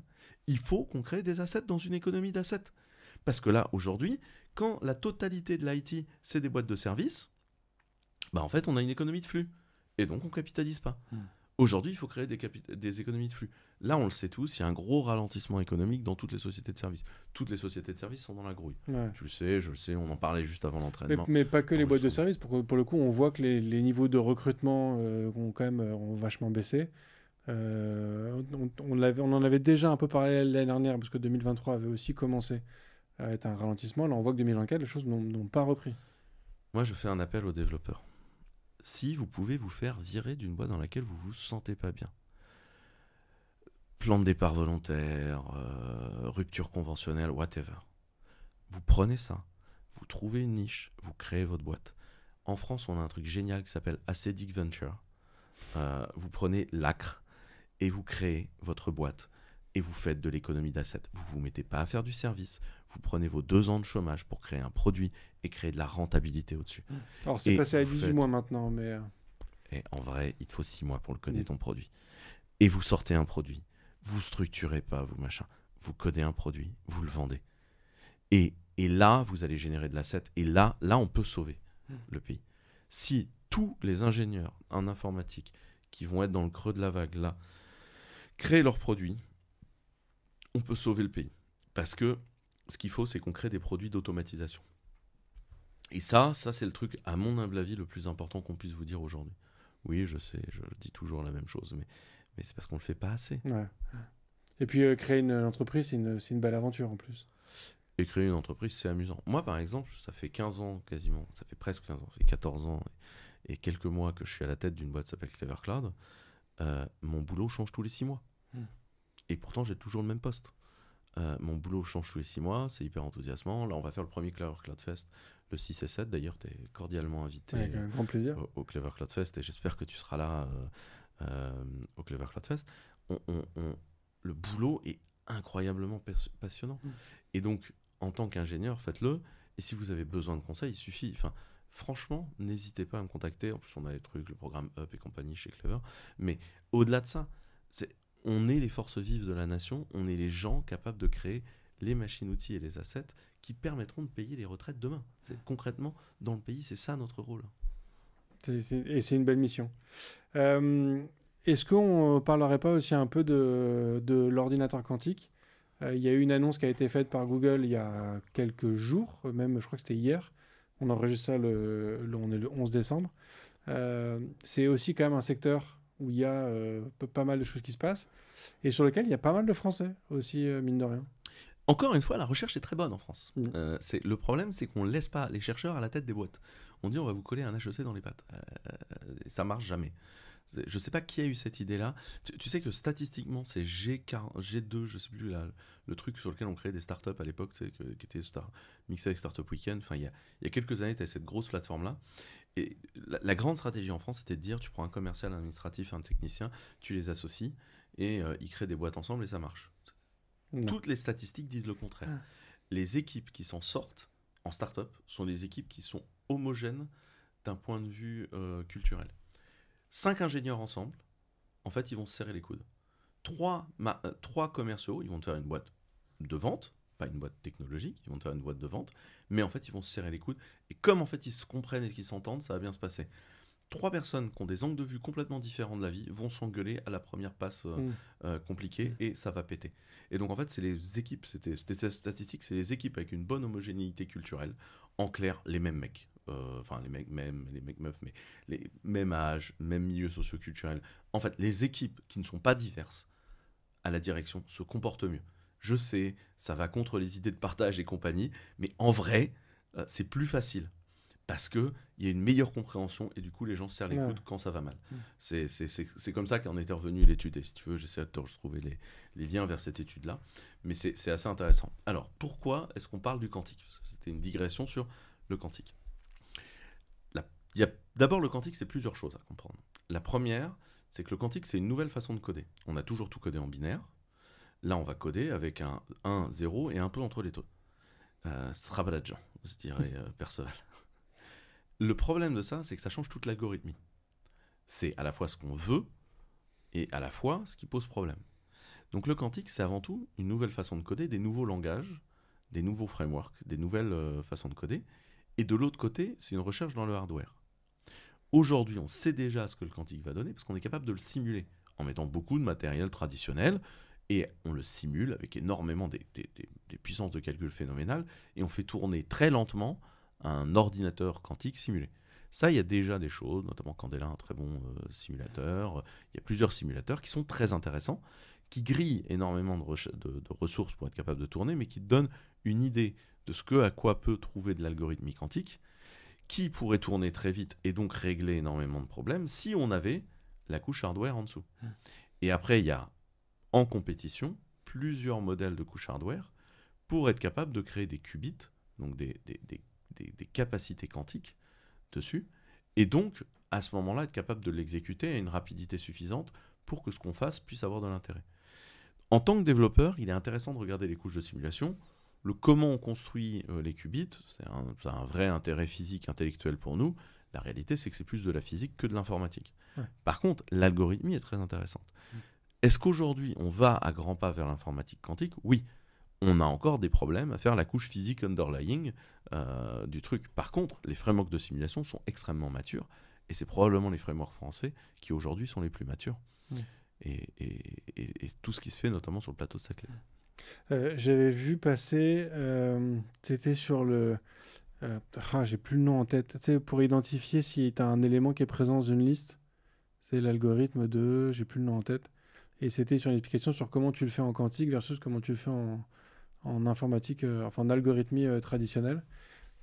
Et c'est vrai que c'est une façon de coder qui n'a absolument rien à voir. Oui, et puis il ne faut pas voir l'ordinateur quantique comme étant un ordinateur qui remplace l'autre. D'abord parce que l'ordinateur quantique, par ses contraintes, après il y a différentes technologies dans le quantique, mais globalement ça a toujours des contraintes qui finissent par des trucs un peu à la con, genre il te faut le zéro absolu, donc moins 200 degrés, il te faut telle puissance pour fonctionner, etc. Il faut plus le prendre comme un coprocesseur de calcul à qui tu vas envoyer certaines tâches spécifiques. Des tâches. De manière générale, et ça c'est un truc qu'il faut comprendre, c'est l'informatique, c'est beaucoup rationalisé autour de machines standards. Et on a dit tous les serveurs sont les mêmes, tous les PC sont les mêmes, etc. Et en fait, ce qui est en train de se passer, c'est que nos capacités de calcul variant, que ce soit en IA ou en quantique, en fait, on est en train de respécialiser les capacités de calcul. Et donc, on va se retrouver avec des coprocesseurs de calcul. Donc, clairement, sur l'inférence en IA, en fait, on va générer des trucs qui font globalement des calculs matriciels. Parce qu'on utilise des GPU. L'histoire, c'est que les GPU ne sont pas faits pour ça. En fait, c'est juste que les GPU savent faire des calculs matriciels. Les NVIDIA sont particulièrement bons pour faire de l'entraînement parce qu'ils ont les NVLink et que comme NVIDIA a racheté Mellanox, ils ont une capacité de connexion entre les cartes qui est démentielle. Et c'est pour ça qu'aujourd'hui, ils sont très difficiles à rattraper sur l'entraînement. Et d'ailleurs, si tu veux, je peux même aller jusqu'au bout de la réflexion sur l'entraînement, sur ce qui est en train de se passer. Selon moi, ce n'est pas les machines qu'on va spécialiser, c'est les data centers. Et ça, je peux aller expliquer ce point-là si tu veux. Et sur l'inférence, tu vas avoir des cartes de co-calcul, parce que tu n'as pas exactement les mêmes besoins de calcul en fait, entre l'entraînement et l'inférence. L'entraînement, c'est le moment où on construit un modèle. L'inférence, c'est le moment où on l'utilise. Tu peux faire de l'inférence sur du CPU, c'est juste qu'il y a des fois c'est très lent, et il te faut une carte de co-calcul, et donc un coprocesseur de calcul qui va te faire globalement des calculs matriciels qui sont intéressants et qui t'intéressent. Et en fait, le quantique, c'est ça, c'est juste du co-investissement, une carte de co-calcul qui fait d'autres types encore de calculs. Il n'est pas impossible qu'on continue à multiplier les capacités de calcul dans le temps, parce qu'on va se respécialiser des modèles de calcul pour que ce soit rentable. Aujourd'hui, c'est très peu rentable en fait de faire de l'IA, c'est juste que tout le monde est à fond dessus, et donc on regardera la facture un peu plus tard, mais on va aller vers une rationalisation industrielle. C'est ce que j'explique souvent, c'est que tout ça se rationalise de façon industrielle, et donc notamment que l'inférence va se faire. En clair, comment les choses vont se découper pour bien comprendre? Le moment où on fait du calcul sur l'entraînement, aujourd'hui, on parle de gigawatts de choses. En clair, une tranche de centrale nucléaire, ça fait 1 gigawatt, 1 gigawatt 2. On ne parle pas des SME, les petits réacteurs nucléaires là, qui font 300-400 kilowatts. Là, je parle vraiment de centrale nucléaire établie, ça fait 1 gigawatt 2. Ce qui va se passer, ce qui est déjà en train de se passer, c'est qu'ils vont être construits dans le monde des data centers faits pour faire de l'entraînement, dans lequel on va calibrer une infrastructure entière et qu'on va construire globalement à côté d'une centrale nucléaire. Et c'est ce qui se passe. Microsoft a acheté, entre guillemets, une centrale nucléaire, a rallumé une vieille centrale nucléaire pour être capable de faire fonctionner un data center d'entraînement. Et donc les data centers d'entraînement, à mon avis, vont dériver vers un modèle économique proche des usines de semi-conducteurs. Tu vois comment ça marche ou pas? À peu près, ouais. Donc les usines de semi-conducteurs, pour ceux qui ne savent pas, en fait, c'est... Donc, le semi-conducteur, c'est plein de petites machines qui sont mises ensemble dans un long cycle industriel qui permettent de construire vos sensors, vos processeurs, vos machins, etc. Les usines sont globalement un endroit où tu as à la fois une usine de gaz, chez nous en général achetée à Air Liquide. Donc une usine de gaz, c'est un truc qui distille du gaz et qui te sépare bien le gaz pour avoir tous tes gaz. Nettoie totalement l'air parce que tu ne peux pas avoir du tout de poussière. Donc c'est 1000 fois plus propre qu'un bloc opératoire, une usine de semi-conducteurs. Et va te fournir les facilities pour installer des usines qui elles-mêmes sont là pour surfacer et faire un truc plat à la couche d'atomes près, et puis faire les bains d'acide, les trucs, etc. Et donc là, en fait, tu as plein de PME qui fournissent, au niveau mondial, qui fournissent quelques machines, et après, tu as des usines qui vont produire et qui elles-mêmes sont équipées d'un certain nombre de machines. Et si tu veux produire une puce particulière qui n'a pas la machine, tu vas trouver un deal avec l'usine.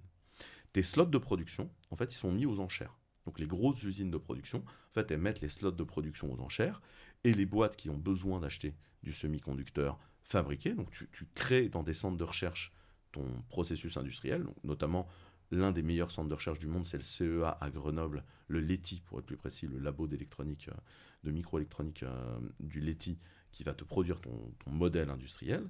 Et de là, tu vas partir avec ce qu'on appelle ton cahier d'industrialisation, et tu vas aller voir tes différents centres de production en disant « je veux produire ça ». Ils vont dire « on a quoi ou on n'a pas quoi en ressources de trucs ». Et on peut donc te créer un modèle, et là, tu vas enchérir sur tes slots de production. C'est comme ça que fonctionne en fait le semi-conducteur. Ce qui va se passer dans l'IA, c'est que les slots d'entraînement, ce seront des data centers dédiés à ça. Et en fait, il y aura de l'enchérissement pour dire je prends le data center pour un slot de production d'1 mois pour lancer mes calculs et relâcher la totalité des infras après. Donc tu arrives avec tes data, tes nouveaux modèles, etc. Tu fais calculer tout ton centre pendant 1 mois et après tu repars avec tes modèles entraînés et quelqu'un d'autre vient prendre ta place qui a enchéri pour prendre à ton slot de production. Actuellement, on a 0 data center d'entraînement en Europe. On a 0. Et il y en a déjà dans le monde? Il y en a aux États-Unis, il y en a qui se montent au Middle East, notamment j'ai j'ai écho d'un projet à 4,5 gigawatts au Middle East. T'en as évidemment en Chine, c'est un peu bouclé, mais globalement, aujourd'hui, on a... Voilà, c'est assez mystérieux, mais globalement, c'est ça qui va se produire. Et après, tu as l'inférence, où l'inférence, là, ce qui va se passer, c'est qu'on utilisera, à mon avis, moins des cartes NVIDIA, parce qu'NVIDIA a un problème de production et de livraison, mais surtout, la carte, elle n'est pas nécessairement la plus efficace pour faire de l'inférence. Et tu as des acteurs qui sont en train de se positionner en faisant des cartes de coprocessing d'inférence, et qui consommeront moins d'énergie. C'est ce que nous, c'est ce sur quoi on bosse, et notamment là-dessus, nous, on porte un projet où il y a un processeur Cyperl, donc un processeur ARM, un coprocesseur Vesora, du réseau fourni par du Calray, la technologie de ZML qui permet d'orchestrer le tout, la nôtre, et ça, on peut faire des pods d'inférence à la fois souverains et hyper efficaces d'un point de vue énergétique. On parle d'une division par 12. Enfin, un truc, on parle d'aller chercher de la rentabilité énergétique. Parce que sinon, d'un point de vue industriel, l'IA ne sera pas rentable. Donc, ce qui se passe, c'est qu'en fait, on est en train de faire la passe de design to cost de l'IA, si vous préférez. En industrie, ce qu'on appelle la passe de design to cost, c'est on a fait le POC, on a industrialisé une première fois, on sait produire, mais on dit, bon, ça coûte 6 000 balles de produire la machine. Et là, on dit, ouais, bah, sur un marché où il faut qu'on vende 7 000, 1000 de marge, c'est pas assez, donc qu'est-ce qu'on fait? Et là, on fait ce qu'on appelle le design to cost, c'est-à-dire qu'on reprend tous les éléments de labo, mais tous les process, pour les cruncher en termes de prix, et en général, on finit à 1500 balles de production. C'est très violent, hein, le design to cost, tu peux vraiment aller chercher.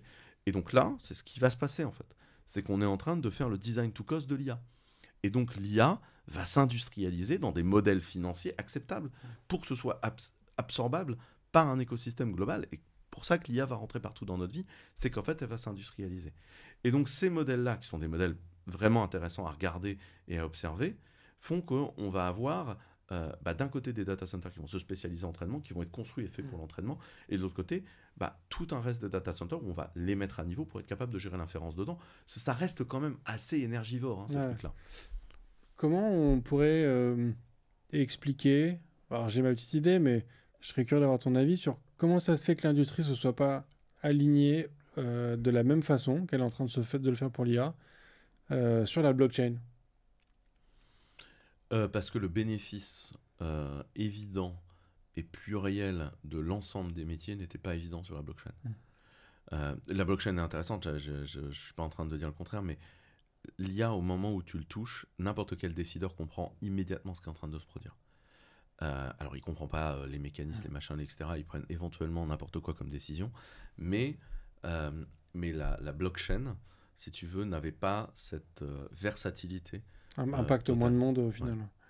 Ouais. Avant de passer à nos prédictions pour 2025, j'aurais un dernier point à voir avec toi. On va dire que c'est un double sujet. J'ai eu l'impression en 2024... j'ai commencé à avoir l'idée qu'à popper, et les gens qui écoutent ce podcast régulièrement m'ont déjà entendu le dire, que peut-être que le métier de dev de back-end est en train de disparaître. Parce que je vois que le métier de front-end est en train de porter de plus en plus de complexité et de logique métier par rapport au back. On voit les bases de données qui commencent à intégrer de plus en plus de code aussi. Avec du GraphQL, maintenant tu peux faire du GraphQL directement sur ta base de données. Et donc tu as ton front, ta base de données, et donc tu n'as plus besoin au final vraiment de ton back-end. Donc ça, c'est le premier point de la question, c'est est-ce que le dev de back-end a encore du sens en 2025 ou peut-être un peu plus loin, et surtout de manière plus globale, on a parlé un peu des LLM et de comment est-ce qu'on doit l'impacter dans notre métier au quotidien. Dans quelle mesure, toi, tu vois le métier de développeur et de développeuse changer dans les années à venir avec ces outils d'IA?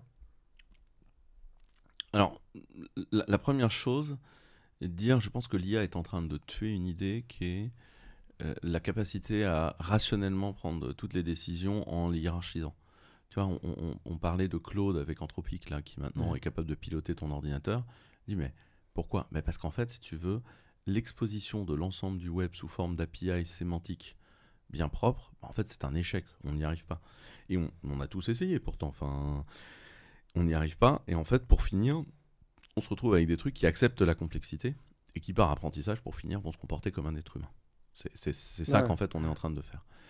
Et pour moi, cette notion de devenir un dev back-end, pas un dev back-end, c'est lié à...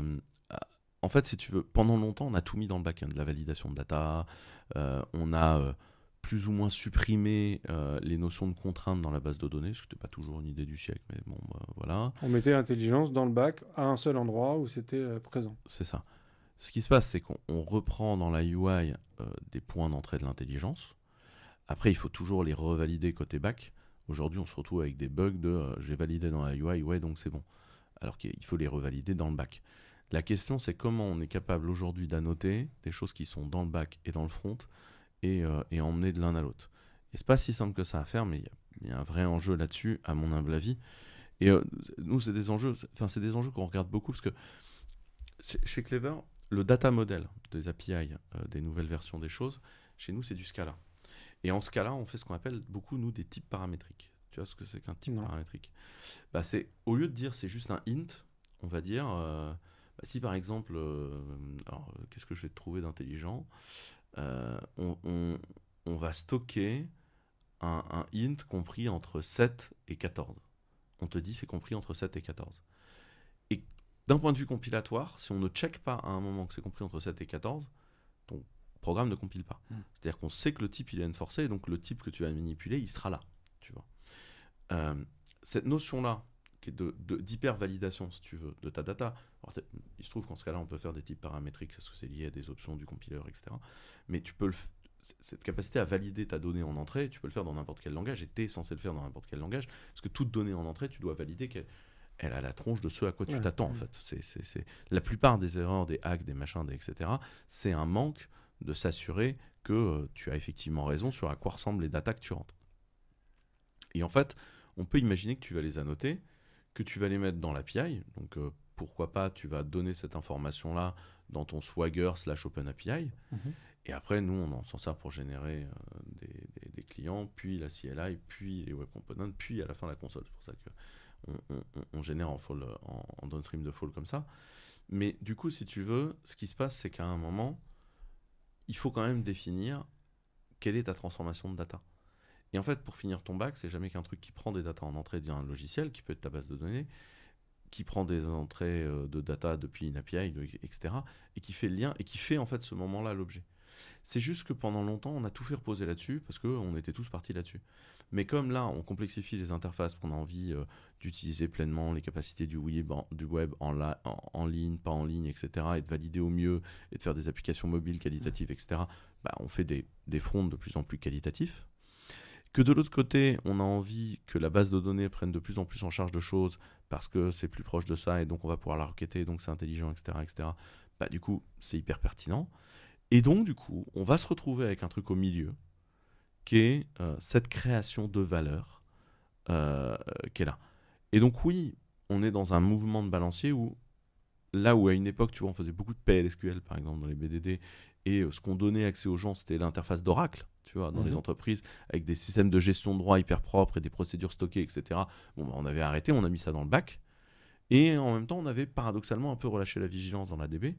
Puisqu'on a des DB de plus en plus intelligentes et complexifiées dans des services managés dont on a déjà parlé, en fait, on met plus de choses dans la DB. Et puis, du coup, comme on faisait tous les traitements dans le bac et qu'on n'avait pas le temps de coder le front, on préférait générer une erreur sur un formulaire en disant tel truc n'est pas valide en termes d'entrée, plutôt que de le retester dans le front parce qu'on n'a pas le temps de tout faire. Là, on va le tester dans le front. Ce qui ne veut pas dire qu'on ne doit pas le tester dans le bac. Donc pour moi, ce qui est en train de se produire, c'est plutôt que le bac va changer légèrement comme métier, qu'on va être capable, pourquoi pas, d'intégrer effectivement une interaction avec l'IA, et on va mieux utiliser les databases qui sont underlying, parce que je pense qu'on est arrivé à la fin d'un moment logique qui était, tu vois, les ORM. Les ORM, c'était le summum du dire, tu sais, la base de données, en fait, on s'en fout. Ouais. Ça pourrait être un fichier plat, tu vois, puisqu'en fait, on peut utiliser n'importe quelle base de données avec ton ORM. Mais là, de plus en plus, tu vois, on utilise des bases de données qui ont des capacités spécifiques, qui, pourquoi pas, font de la vectorisation, ce qui nous permet de brancher un modèle d'IA dessus, etc., etc. Et donc, en fait, en tant que développeur, tu vas de plus en plus parler avec ta base de données, tu vas virer l'ORM, parce que c'est le plus petit dénominateur commun. Mais en même temps, ça implique une autre contrainte, c'est que tu es obligé de dire à ton client, avant dans une boîte de service, tu disais on utilisera un ORM, tu mettras bien ce que tu veux entre du MySQL, du Oracle ou whatever, on s'en fout. Là, tu lui dis, ah non, c'est PG 14,3 avec tel plugin, parce que la base de données fait partie du code. Et donc, tu vois, on est dans ces mouvements de balancier, tu vois, éternels, où en fait, là, le bac est en train de se faire redépouiller, mais il avait tout pris. Donc, il se fait redépouiller, Et c'est pas nécessairement une mauvaise chose que de réutiliser les bonnes choses, surtout que le back va devoir justement impliquer cette complexité qui est la gestion, mine de rien, des modèles et de l'intelligence artificielle à l'intérieur de ton propre code. Ce qui va devenir du coup une forme d'orchestrateur un peu en fait. Ouais. Tu fais passeur de plat entre différents éléments et tu... Les microservices, Ouais. tu vois. Et c'est bien parce qu'on va, tu vois, le délire des microservices où on avait trop fait de la microservice Noisy Worker Army avec tout le monde qui était parti. Moi, j'ai vu des boîtes dans lesquelles les mecs, ils avaient décidé de faire un endpoint API, un microservice, et le tout développé au Go, et le tout dans Kubernetes.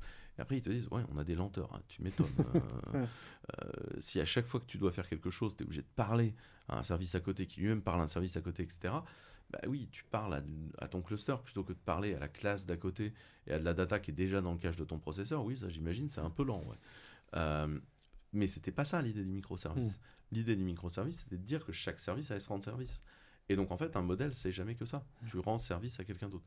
Donc, ça va être la rationalisation des microservices autour de microservices qui vont devenir des surfaces d'agrégation qui vont elles-mêmes se rendre service. Et en tant que développeur back, ton sujet va être essentiellement d'orchestrer où est la donnée et quels sont ses sujets de transformation.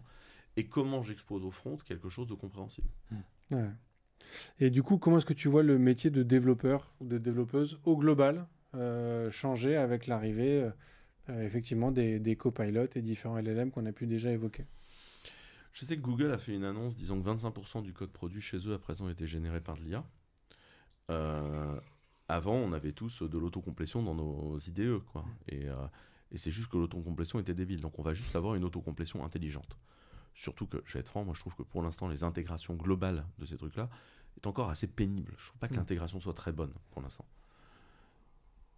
J'ai quand même entendu parler de projets assez intéressants. Je sais pas si je peux révéler son nom donc, au micro, donc je tairai l'entreprise qui a fait ça. Mais j'ai entendu parler d'un projet de migration. Il y avait deux applications, une en Kotlin, une en Swift. L'idée est de faire une app en React. Et en fait, ils ont budgétisé le projet en se disant, bah voilà, avec l'équipe qu'on a, ça va nous prendre 1 an de migrer toute la code base de ces environnements vers un environnement React. Et ils se sont dit, à côté de ça, ce qu'on va faire, c'est qu'on va découper le projet comme on l'aurait fait si on l'avait codé nous-mêmes. Mais on va tout passer dans Cursor. Et donc tous les tickets qui ont été créés sont passés dans Cursor avec à chaque fois le code en Swift, le ticket qui disait je veux un composant machin machin. Et donc chaque commit contenait aussi bien le code généré en React que le prompt utilisé pour le générer, de manière aussi à améliorer le prompt du projet en projet. Ils sont passés d'un projet de 12 mois à un projet de 3 mois. Ils l'ont fait en 3 mois. C'est génial. Mais tu vois, on est sur de la réécriture, on est sur un projet qui a quand même été découpé, structuré, pensé, architecturé, et en fait, c'est juste... tu parlais effectivement d'autocomplétion. Au final, c'est de la traduction, tu vois. C'est OK, en fait, on a tout construit, et maintenant, en gros, tu pisses du code. Moi, je pense que c'est aujourd'hui comme ça qu'il va falloir travailler pour beaucoup de gens, et tu relis du code. En fait, tu es reviewer de ton outil d'IA. Mais en fait, ta validation à toi, c'est quand même ta capacité à te dire si le truc délire ou pas. Donc moi, je pense que ça va beaucoup, beaucoup évoluer et qu'en fait, on va devenir plus productif. Par contre, il faut... Enfin, moi, je sais qu'il y a des gens qui me vendent le Grafana, mais même en interne, je suis obligé de me battre des fois en disant « Mais les gars, vous avez cramé. » Enfin, je m'en fous que vous l'ayez produit à la main avec amour. On n'est pas là pour faire de l'artisanat. On est des industriels. Et donc, à un moment donné, notre travail... c'est d'être capable d'entraîner les choses dans le bon sens et d'aller plus loin. Je pense qu'en tant que développeur, notre métier n'a pas bougé sur un point. On doit comprendre les tâches d'un être humain et on doit les automatiser. C'est ça notre métier, en fait. Et après, se posent quelques considérations éventuelles de performance et de compréhension de la tuyauterie interne pour savoir si ça va être 1, vivable d'un point de vue perf, 2, vivable d'un point de vue financier. Parce qu'en clair, si ça coûte trop cher en infra par rapport à la rentabilité du truc, ça pose un souci. Voilà. Donc il y a quelques notions techniques sous-jacentes. Et après, être certain qu'on respecte les garanties qu'on est censé garantir. En clair, quand tu fais du bancaire, si tu fais pas des transactions, il y a peut-être un problème. Si tu es capable de décrémenter de l'argent d'un compte et d'incrémenter de l'argent sur un autre compte dans un virement sans lier les deux, il y a un problème. Tu peux pas faire ça. Mais tu dois comprendre la logique de data. Mais au final, ton développeur, il doit comprendre la logique de data et l'exécuter. Est-ce qu'il doit écrire tout le code ?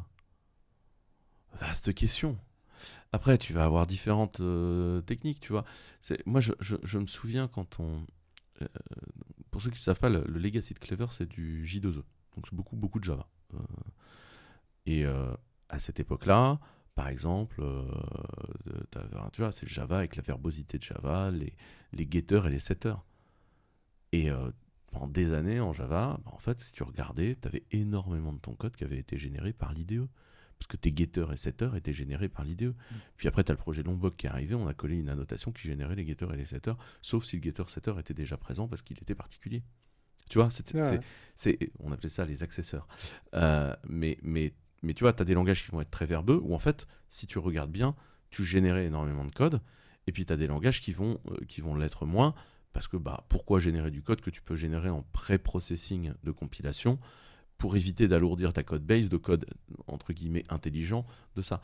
Et pour moi, sur l'intelligence artificielle, on va aller vers ce genre de modèle, en fait. Okay. Et tu vois, nous, on est passé, toute la nouvelle grosse plateforme de Clever, c'est une plateforme qui est TDD, c'est-à-dire Test Driven Development. C'est-à-dire c'est une plateforme, les développeurs ne peuvent même pas la lancer sur leur ordinateur. Tu ne peux lancer que des tests, qui sont soit des simulations, soit des tests unitaires en fonction de ton use case. Et en fait, tu vois bien comment l'IA va impacter énormément ta capacité à dire mais ta couverture de test elle est mauvaise. Tes tas d'usage de case d'intégration sont pas bons en fait. Et pour moi c'est dans ces moments-là où le développeur va prendre du recul et dialoguer avec quelque chose qui lui permet d'avoir un retour sur ça a du sens, ça n'a pas de sens, et on va générer des choses dans ce sens-là pour être capable de remplir, si tu veux, la zone fonctionnelle. Après, comme d'habitude, tu as des gens qui vont se perdre. Je me souviendrai toujours, j'avais fait un audit une fois, parce que des fois, je fais des audits, ça me sort de mon quotidien. Et j'avais fait un audit dans une boîte, où c'était une boîte où ils faisaient des audits, où en fait, ils définissaient énormément de choses dans du UML, des XML, des machins, etc. Et après, ils avaient tout un truc qui générait la grande majorité de leur code et des tests unitaires. Et plein de tests. Et en fait, après, ils codaient, tu vois, le peu de métier dans ce qui restait à faire. Tu vois, ça générait, je crois, du PHP à la fin. Et ils codaient le peu de métier. Et tu leur poses la question et tu leur fais, mais on a combien de code coverage ? On est hyper fiers, on a 92% de code coverage. Ouais, alors sans vouloir être désagréable, vu que le code écrit à la main de ce que je vois de nos statistiques est d'à peu près 8%, j'aurais tendance à dire, on a des tests unitaires qui passent à 100%, qui sont en fait les tests auto-générés. Sur du code lui-même auto-généré. Sur le code auto-généré. Et concrètement, sur le code humain, en fait, on est à 0% de code coverage. En fait, votre truc est complètement con. Parce que vous êtes très fier d'une métrique qui est fausse, en fait. Vous vous auto-aveuglez sur une maîtrise qui est, factuellement, une connerie, quoi. Et en fait, ça leur a été complètement sorti de la tête. Ils étaient absolument pas dans la mécanique. Ils voyaient pas du tout l'enjeu, en fait, du sujet. Et je pense que notre enjeu, en tant que développeur, il est là. Notre enjeu, il est de dire, attends, comment on fait pour être certain de notre coup? Comment on fait pour comprendre? Et en tant que développeur, notre enjeu, c'est pas le code, c'est la compréhension du processus qu'on doit automatiser, trouver la meilleure façon de l'automatiser, prendre en compte les notions de tuyauterie. Les contraintes qui sont autour. Qui sont des contraintes physiques, en fait, pour finir, et être capable d'avancer. Et je pense que c'est vraiment ça, tu vois, notre enjeu, et vraiment ça qu'on doit être capable de faire. Et pour ça, pour moi, le métier a toujours énormément de sens. Par contre, il va changer. Mais comme il a déjà plein de fois changé. Si tu veux, il y a 15 ans, on écrivait tous des applications natives. Maintenant, on écrit essentiellement pour le web. Et peut-être qu'on va revenir au natif. Parce que, justement, on va retrouver de l'ère de nativité. Tu vois, moi, je vois les applications progressives web app, tu vois. Là, moi, je commence à avoir des applications que j'utilise, qui utilisent, tu sais, le truc d'application AppClip Ouais. ou ce genre de choses sur Android ou iPhone. Donc, pour ceux qui ne savent pas, c'est les applications capables de se lancer en sandboxé à la volée parce qu'elles sont très légères. Donc, tu arrives sur une URL web et là, on te dit est-ce que tu veux lancer ça? Et en fait, ça te lance une application native à la volée complètement sandboxée et qui est une expérience, enfin, en termes d'expérience, c'est incroyable. Bah, ça, qui a été lancé il y a quoi, 2-3 ans maintenant? Ouais, je dirais ça. Bah, en fait, là, ça commence à arriver vraiment sur le marché. C'est des applications beaucoup plus agréables. Tu vois, est-ce que l'IA va pas nous permettre justement de convertir beaucoup plus vite des bouts d'applications mobiles pour être capable de faire du AppClip sur des... Tu vois, et ça, c'est des choses très intéressantes où la capacité peut-être à diviser des applications natives un peu lourdes en disant on emmène ça dans l'AppClip et ça là, et dans l'AppClip, on va essayer de faire télécharger l'application générale, enfin full, aux gens. Et je pense que tu vois, on va aller vraiment vers de plus en plus de choses comme ça. Et pour moi, il faut pas camper sur ces positions. En tant que développeur aujourd'hui, il faut embrasser l'innovation et se positionner comme quelqu'un qui va voir l'innovation se générer autour de nous. Canon. Je suis forcément très aligné avec ça. Pour terminer sur les fameuses prédictions qu'on essaie de faire chaque année. Donc l'année dernière, effectivement, tu avais prédit de faire de plus en plus de service managés. Alors, ta prédiction s'est réalisée, mais elle est un peu autoréalisatrice parce que tu as quand même été acteur dans ce genre de choses-là. Après, je pense que ça reste quelque chose de vrai. Ouais, c'est-à-dire qu'on va vers de plus en plus de services managés sur l'ensemble du spectre. Et quand ce n'est pas des services managés dans le sens où vous achetez pas du RDS, aujourd'hui, par exemple, les gens vont vouloir acheter une plateforme on-premise qui fournit des services managés. Mais l'idée est de plus en plus d'abstraire l'infrastructure derrière une API qui te fournit de plus en plus de services managés et pourquoi pas tes recettes de cuisine d'IA, etc. Ouais. Non, mais ça a effectivement du sens. Tu nous avais prédit aussi 2024 comme étant l'année du desktop Linux, mais tu nous avais dit ça aussi pour 2023 et pour 2022. Donc ça, c'est pas encore le cas, a priori. Écoute, cette année, c'est l'année du desktop Linux. On y croit. Je ferai cette prédiction-là jusqu'à ma mort, je pense. Mais on peut tous un peu la souhaiter. Après, est-ce qu'on pourrait se dire est-ce que macOS, c'est un peu une solution palliative à l'émergence du desktop Linux? Au-delà de macOS, c'est une solution palliative au desktop Linux. Oui, en partie, parce que c'est un Unix. Voilà. Moi, ce que je vois aussi, c'est le Windows Linux Subsystem, où aujourd'hui, tu ne trouves pas un seul dev sans utilisation du Windows Linux Subsystem, où en fait, tu as un Linux à l'intérieur de ton Windows. Et pour finir, ton Windows n'est jamais que l'interface graphique de ton Linux. Parce qu'en fait, en tant que développeur aujourd'hui, tu fais des Docker, des trucs, des machins, et en fait, tu les construis intégralement dans ton Linux, émulé dans le subsystème Windows. Et donc, quelque part, Microsoft est devenu l'interface graphique la plus employée de Linux, quelque part. Et donc, le desktop Linux, c'est intégré. Après, on sait tous où est-ce qu'est le problème. Il manque de pognon pour avoir un vrai... et un gros constructeur qui déciderait de mettre toute l'énergie dans le fait d'avoir un vrai desktop Linux. Tu as un gros desktop Linux déjà qui est Android, qui a la moitié du marché. T'as iOS qui est quand même pas loin d'être un desktop Linux non plus. Hein. Donc t'as ça. Après, ce qui se passe, c'est que comme le matériel se respécialise, Microsoft a sorti les Surface, qui est, pour finir, une fois que tu as installé le subsystème Linux, un très bon desktop Linux, tu vois. macOS, en partant sur ARM, a quand même clivé le marché, mais en même temps redonné de la vitalité au marché. Je considère qu'aujourd'hui, le débat sur les OS est plus ouvert qu'il n'a jamais été. Et je pense que c'est sain. Et ce que je trouve, moi, incroyable, c'est que là où pendant des années, il n'y avait plus d'émergence de nouveaux systèmes, tu vois, même tu as le committeur, enfin le leader d'un projet qui s'appelle Maestro chez nous, qui est un mec qui s'appelle Luc, qui est un gamin génial, qui bosse chez nous et qui est vraiment un mec brillantissime, qui a réécrit intégralement un Unix en Rust. Et il a 15-20% des syscalls Linux émulés, du coup, en Rust dans son système. Et c'est pas le seul projet de noyau en Rust. C'est-à-dire que la migration d'une partie non négligeable du code vers les architectures de langage fonctionnel, tu vois, donc Java, tout ce qu'elle a, à peu près tout vers Rust, etc., génère une volonté pour certains utilisateurs de faire des capacités multiparallélisables, parce que le langage fonctionnel te permet de paralléliser plus simplement l'exécution de ton code. le fait que les architectures changent sont quand même des ouvertures parce que la capacité de recompiler, tu vois, en Rust, recompiler tout vers ARM, c'est un no-cost. Quand tu as une base de code un peu vieille des années 90 où en fait tu as un bout, c'est de l'assembleur, tout de suite l'histoire n'est pas exactement la même. Donc la capacité de portage en fait vers de nouvelles architectures, ARM, puis pourquoi pas RISC-V, qui pousse RISC-V et l'Open Hardware Group, etc. Là-dessus, sont quand même aussi des opportunités de changement d'OS. Et ce que moi je vois au-delà de la blague sur le desktop Linux, c'est qu'aujourd'hui, l'utilisation de Linux au quotidien par les développeurs, aujourd'hui, elle est automatique, et notamment la dockerisation a quand même directement entraîné ça. Donc, le Linux est en fait très présent. Que ce soit pas ton système principal, autre sujet, je suis d'accord avec ce point, mais en fait, tu t'en sers quand même vraiment beaucoup.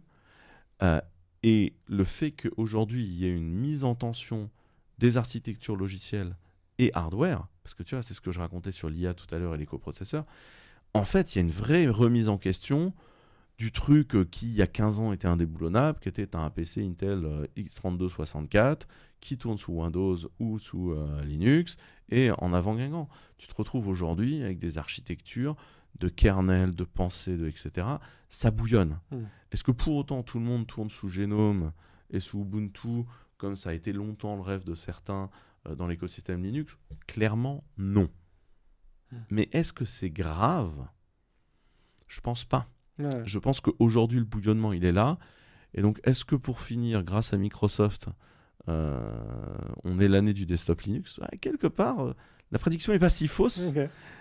Parce qu'encore une fois, je pense que la maturité du Windows Subsystem Linux, en fait,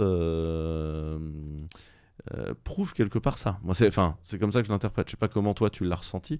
Après, moi, je on va être suis clair, il y a 2 Macs Ouais, sur la table, ouais. donc de l'enregistrement. Mais tu vois, quand tu parles avec les gens qui vivent sous Windows, en fait, aujourd'hui, ils vivent sous un Windows Linux, quoi. Ouais, clairement. Mais ça devenait une nécessité, en fait, parce que ceux qui étaient avant sous Windows, avant ça, c'était une tannée, en fait. Utiliser Docker, historiquement, sur Windows, c'était un calvaire, quoi. T'envisageais de prendre un Mac juste pour ça, quoi. Moi, je pense que ce que ça prouve, c'est tu te souviens de cette image incroyable de Ballmer, developer, tu sais, où il se met dans un état pas possible en suant. En fait, il a perdu. C'est-à-dire qu'en fait, les développeurs, aujourd'hui, ils sont sur des systèmes Unix. Mac, Linux, whatever. Mais aujourd'hui, ce que tu targetes, c'est un système Unix. Et après, tu fais des exports éventuels pour Windows. Et tous les serveurs aujourd'hui sont sur du Linux. Et du Unix plus globalement, en fait, c'est l'architecture NT n'a pas tenu la charge face aux architectures Unix. Clairement. Et donc aujourd'hui, c'est gagné. Et donc pour finir, sur le PC du développeur, même si aujourd'hui il utilise un Windows comme interface graphique, aujourd'hui il code pour Linux, je pense, in fine. Ça, là-dessus, je suis d'accord. L'autre prédiction que tu avais faite, c'était la généralisation de l'utilisation de l'IA, et notamment avec beaucoup de collaborations. Tu nous avais parlé de, j'ai oublié le nom, CodeWiz. CodeWiz, ouais, de JetBrains. Qui permet de faire du code collaboratif. Si vous avez toujours pas testé ça et que vous êtes dans une team remote, je n'ai aucune action chez JetBrains et je devrais en avoir, mais je n'ai aucune action chez eux. Mais CodeWiz, c'est génial. Pour faire du code pair, c'est vraiment génial. Nous, on s'en sert chez Clever, beaucoup. Okay. Et vraiment, j'adore ce truc. Je pense que la généralisation de l'IA, on est en train de le voir. Et j'exhorte les auditeurs à ne pas bouder ce dossier-là. Ce serait stupide de le bouder, on n'a pas le choix. Donc, il ne faut pas le bouder. CodeWiz, très intéressant. Okay. Et les systèmes de code collaboratif, je ne les vois pas décoller aujourd'hui. Je suis surpris, en fait. Je suis surpris que dans un monde où le remote a autant de place, que pour finir, les gens se retrouvent dans des Zooms avec un partage d'écran pour faire du pair coding. Il y a des meilleurs outils et ça coûte moins cher. Donc voilà, c'est mon point en fait. Et c'est plus agréable pour tout le monde. C'est plus agréable pour tout le monde. Gagner de la productivité dans vos pair coding en remote. Ouais. De mon côté, moi j'avais prédit plus d'IA en dehors des LLM. On a les LAM, donc les Large Action Models qui ont commencé à prendre un peu d'ampleur. Mais je crois qu'on a encore beaucoup resté en 2024 autour des LLM. Ouais, en vrai, tu as quand même tous les modèles qui sont en train d'exploser aujourd'hui. Et on parle beaucoup de LLM. Aujourd'hui, si tu regardes, tu as des trucs qui s'appellent LLM chez OpenAI qui ne sont pas du LLM. Ouais. Donc, Le LLM aujourd'hui est devenu un terme pour dire IA, mais d'un pur point de vue scientifique, tous les modèles sont en train d'exploser. Ouais, on en sort un peu. Quelle serait ta prédiction pour 2025 ? J'avais aussi fait la prédiction Wasm, si ma mémoire est bonne. Ça, c'était en 2023. Alors Wasm, je constate que ça marche toujours à fond et c'est en train de grossir, et notamment parce que les modèles, on a besoin de les packager. Parce qu'en fait, pour l'instant, le modèle, c'est quand même un peu de la merde. À chaque fois, c'est quand même vraiment du scotch, à chaque fois d'un point de vue industriel. Et donc, on est en train de progresser, bon an, mal an, vers différents modèles de packaging pour être capable d'exécuter ces choses-là. Et notamment être capable d'exécuter des modèles dans le browser, où en fait, là, ça utilise directement du Wasm. Donc, je pense que la vague de fond sur Wasm, que ce soit pour le function as a service, que ce soit jusque dans le edge du browser, ou que ce soit dans la blockchain, ou que ce soit sur des serveurs, le Wasm est en train de prendre une vraie place. Et si vous n'avez toujours pas regardé ce sujet-là, pour moi, c'est un des sujets fondamentaux et majeurs de tuyauterie en fait, de l'informatique. Plus que ça, et je pense que c'est vraiment un des sujets importants qu'il faut regarder. Et le Wasm a réussi, je pense, à trouver sa place. Je pense qu'il est arrivé au bon moment, avec le bon marketing. Et tu vois, le write once, le compile once, run everywhere, va probablement finir par fonctionner dans ce cadre-là. Ok. Donc, Wasm, c'est ta prédiction 2025 ? En prédiction 2025 au global, alors moi je pense que ce sera l'année du desktop Linux. Ok. Ouais. Non, au-delà de la blague, je trouve que c'est toujours intéressant d'observer avec quoi les gens codent de plus en plus. Et voilà, et il y a un truc que j'ai vu beaucoup se développer cette année avec l'arrivée des gens qui codaient avec de l'API, soit du remote, soit du LLM, soit etc. C'est les IDE web ont vraiment progressé en usage cette année. Je ne dis pas qu'ils sont majoritaires, mais pour la première fois, les IDE web progressent en usage. Je ne dis pas encore que c'est une utilisation que je trouve agréable à chaque fois, mais je vois une vraie progression sur le sujet. Non, moi, ma grande prédiction de l'an prochain, c'est la généralisation de l'intégration de l'IA dans nos applications, que ce soit sous forme d'API, que ce soit sous forme de librairie, ou que ce soit sous forme de feature. Pour moi, l'IA est en train de rentrer dans une utilisation industrielle. Ouais. Donc ça, c'est un vrai use case. Mes prédictions suivantes sur le sujet, c'est on va continuer à remettre en cause le modèle traditionnel d'architecture hardware de l'informatique.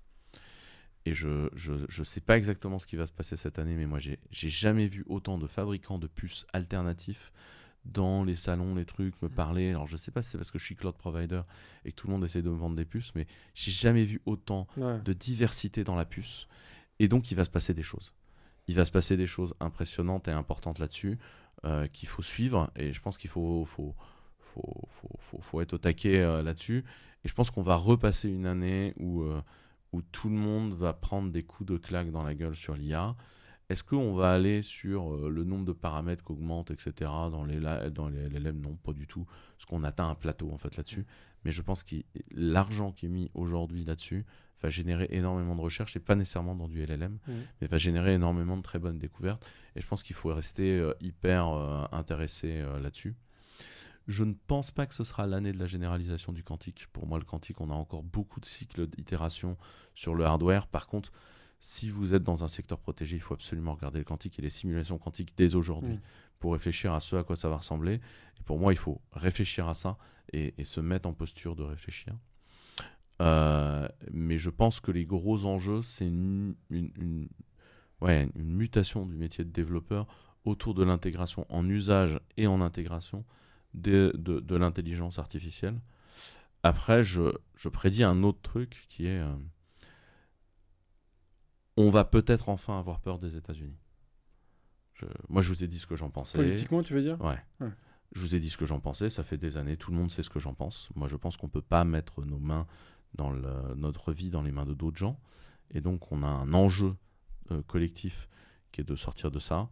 Et je pense que l'élection de Trump, mine de rien, repose la question de notre partenariat avec eux, et donc pose la question d'une certaine autonomie stratégique sur le sujet.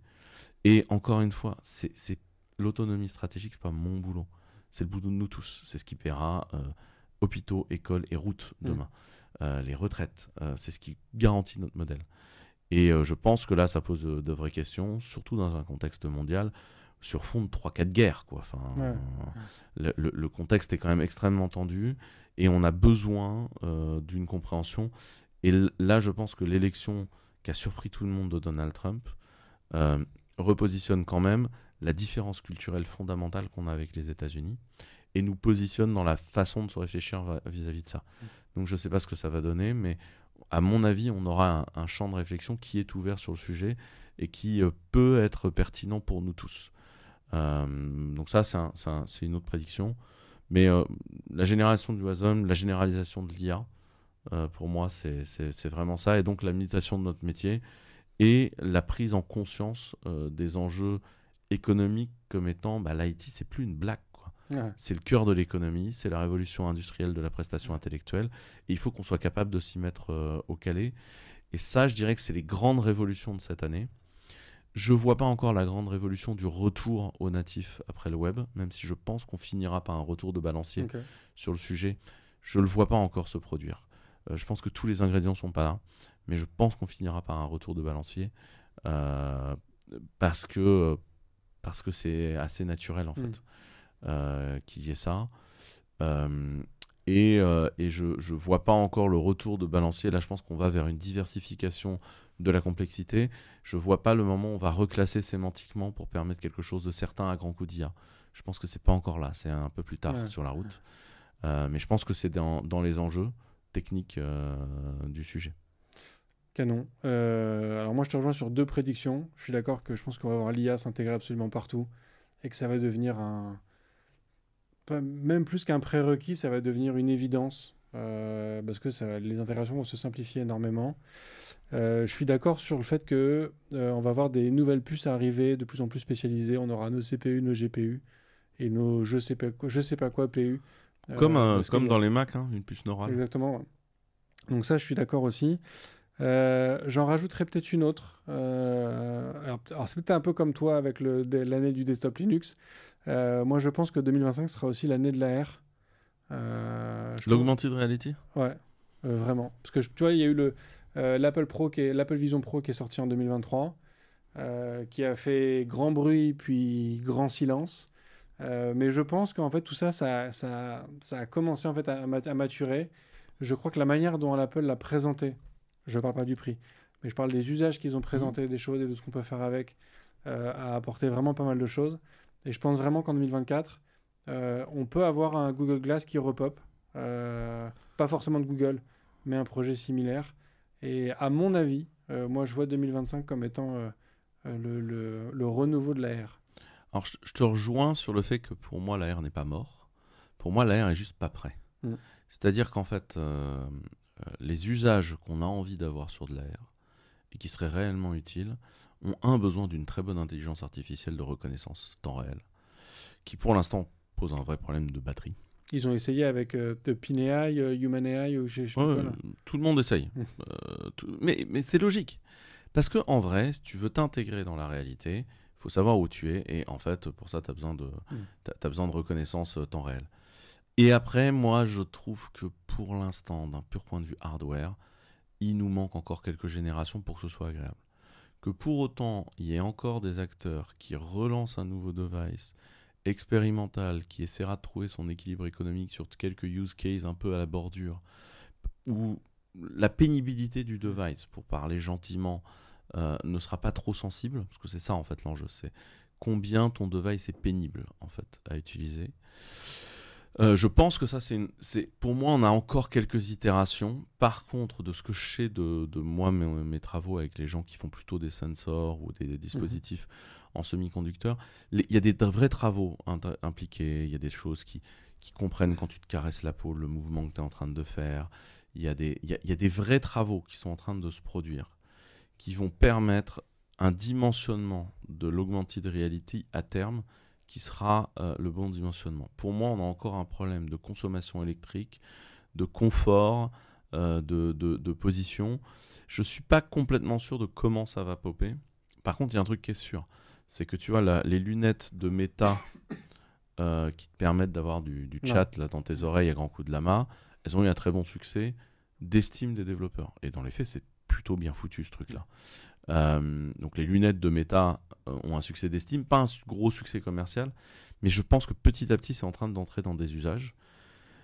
Moi, voir un raz-de-marée, pour moi, Alors, je parle pas forcément de raz-de-marée, mais pour tu moi, vois, le projet Orion. Alors, je suis conscient que Microsoft a arrêté son projet HoloLens, donc c'est peut-être, il y a peut-être des indices qui montrent que c'est pas le cas. Mais tu vois, le projet Orion de Meta, t'as vu leurs lunettes là qu'ils ont annoncé en réalité augmentée. Alors, ils ont annoncé que ce serait pas un truc en production et compagnie, mais je pense vraiment qu'en 2025, on va avoir des nouvelles Google Glass. Alors, pas forcément de Google, mais tu vois, un produit similaire à ce qu'ils ont sorti, c'est quoi? C'est 2015, je crois, Google Glass. ouais, c'est vieux maintenant, Google Glass. C'est un vieux truc. Je pense vraiment qu'il y a un truc qui va popper dans vraiment pas longtemps et qui va recréer un élan de ce truc-là. Parce que tu as raison, les LLM, l'IA, c'est un élément fondamental et c'est peut-être une des raisons pour lesquelles les Google Glass ont échoué il y a 10 ans. Parce que pour l'instant, c'était débile. Et puis, il y a un autre truc, c'est les écrans. L'intégration de l'écran et de la vision et du son. En fait, l'intégration de l'interface homme-machine est encore clunky. Et en fait, l'autre truc, c'est que pour moi, à mon avis, on a encore 1 ou 2 générations de hardware avant que ce soit réellement agréable. Est-ce que pour autant, il faut s'arrêter? Non, pas du tout. Parce qu'en fait, il n'y a que en le poussant dans l'avant que ça trouvera. Mais je pense que ça va griller encore un peu d'argent avant de réussir à trouver des modèles d'implémentation qui sortent d'une industrie très, très segmentée. Ouais. Mais pour autant, je pense que là où tu as raison, c'est que ça va peut-être sortir des premiers projets carrés. Tu vois, là, on va peut-être aller vers les premiers projets qui se vendent, qui fonctionnent, etc. Dans ce domaine-là. Donc, on verra ce que ça donne. Moi, je reste assez optimiste, comme toi, sur le fait que de toute façon, l'augmented reality, en fait, c'est un tel fantasme que ça se produira. Ah, on est d'accord. Le fantasme est total. Le jour où ce ne seront plus les gens qui alimentent un fantasme très Rock Player One, mais des gens qui iront vers un fantasme d'utilisation d'une technologie dans le quotidien, ça fonctionnera. Et c'est là où l'arrivée d'Apple change tout. Parce qu'Apple, ils font pas des outils pour geeks. Apple, ils font des outils pour monsieur et madame tout le monde. Mais c'était, je trouve, la force de leur présentation. Tu vois, quand Meta présente le Quest, ils te montrent le métaverse et autres. Et, en fait, tout le monde fait, bah ok, c'est un jeu vidéo, en fait, ça correspond à... Juste pour les gamers, on s'en fout. Apple, eux, ils t'ont montré des gens qui font de l'email, qui font des réunions Zoom avec leurs collègues et qui regardent un film. Donc des trucs en fait hyper... ça correspond, comme tu le dis, c'est monsieur et madame tout le monde. C'est ça. Et je pense qu'un jour, quand tu seras dans le train, tu n'auras plus envie d'ouvrir un laptop. Tu mettras tes lunettes et tu verras ce qui se passe dans le train. La question est comment on va faire l'interface homme-machine. Parce qu'en fait, même si la parole est quelque chose de hyper pratique, la réalité c'est que, tu vois, aujourd'hui, un open space où tout le monde parlerait à son ordinateur, ça te casse la tête, quoi. Oui, mais c'est un vrai sujet. Ouais, moi de plus en plus, je bosse en m'isolant parce que je parle avec mon IA et que, en fait, ça casse la tête de tout le monde. Donc, il y a un vrai sujet ici qui est la construction, tu vois, du futur de l'IHM et où, en fait, pour moi, toutes les pièces ne sont pas encore là, mais clairement, il y a des gens assez imposants qui sont en train de regarder ces pièces-là. Ouais. Bah écoute, canon, on en reparlera l'année prochaine. Merci beaucoup, j'espère que ça vous a été utile en tout cas, et que c'était pratique. Merci beaucoup de m'avoir invité une année Avec grand plaisir. Merci beaucoup Quentin, et merci à tous d'avoir suivi cet épisode. On vous souhaite bien évidemment avec Quentin une excellente année 2025, avec de nouvelles puces, avec de l'AR, avec beaucoup d'IA. Allez tester, on vous met quelques liens en description pour que vous puissiez tester CodeWiz, Langchain et compagnie. Ça vaut vraiment le coup. Donc voilà, passez une super année. J'ai hâte de vous retrouver pour tous les épisodes qui sont prévus. Donc rendez-vous la semaine prochaine et d'ici là, codez bien. Merci d'avoir écouté cet épisode de If This Then Dev et merci à toute mon équipe de Cosa Vostra à la production de cet épisode. Merci aussi à Alan, Ada, Linus, Bill, Steve et Steve de nous avoir ramenés jusqu'ici. Si ce podcast vous a plu, committez-vous en vous abonnant, déployez-le autour de vous et vous pouvez aussi nous faire une petite code review en nous laissant 5 étoiles sur votre plateforme de podcast préférée. La conversation continue bien sûr avec vous sur Twitter, LinkedIn, Facebook, Instagram, chacun sa techno, @ifthisdendev ou @bibir, BIBEAR. Vous retrouverez aussi tous nos épisodes sur notre site ifttd.io. Et enfin, si vous avez besoin d'une agence pour vous accompagner ou si vous souhaitez rejoindre une équipe tech passionnée et passionnante, écrivez-moi sur bruno@cosavostra.com. Merci à tous.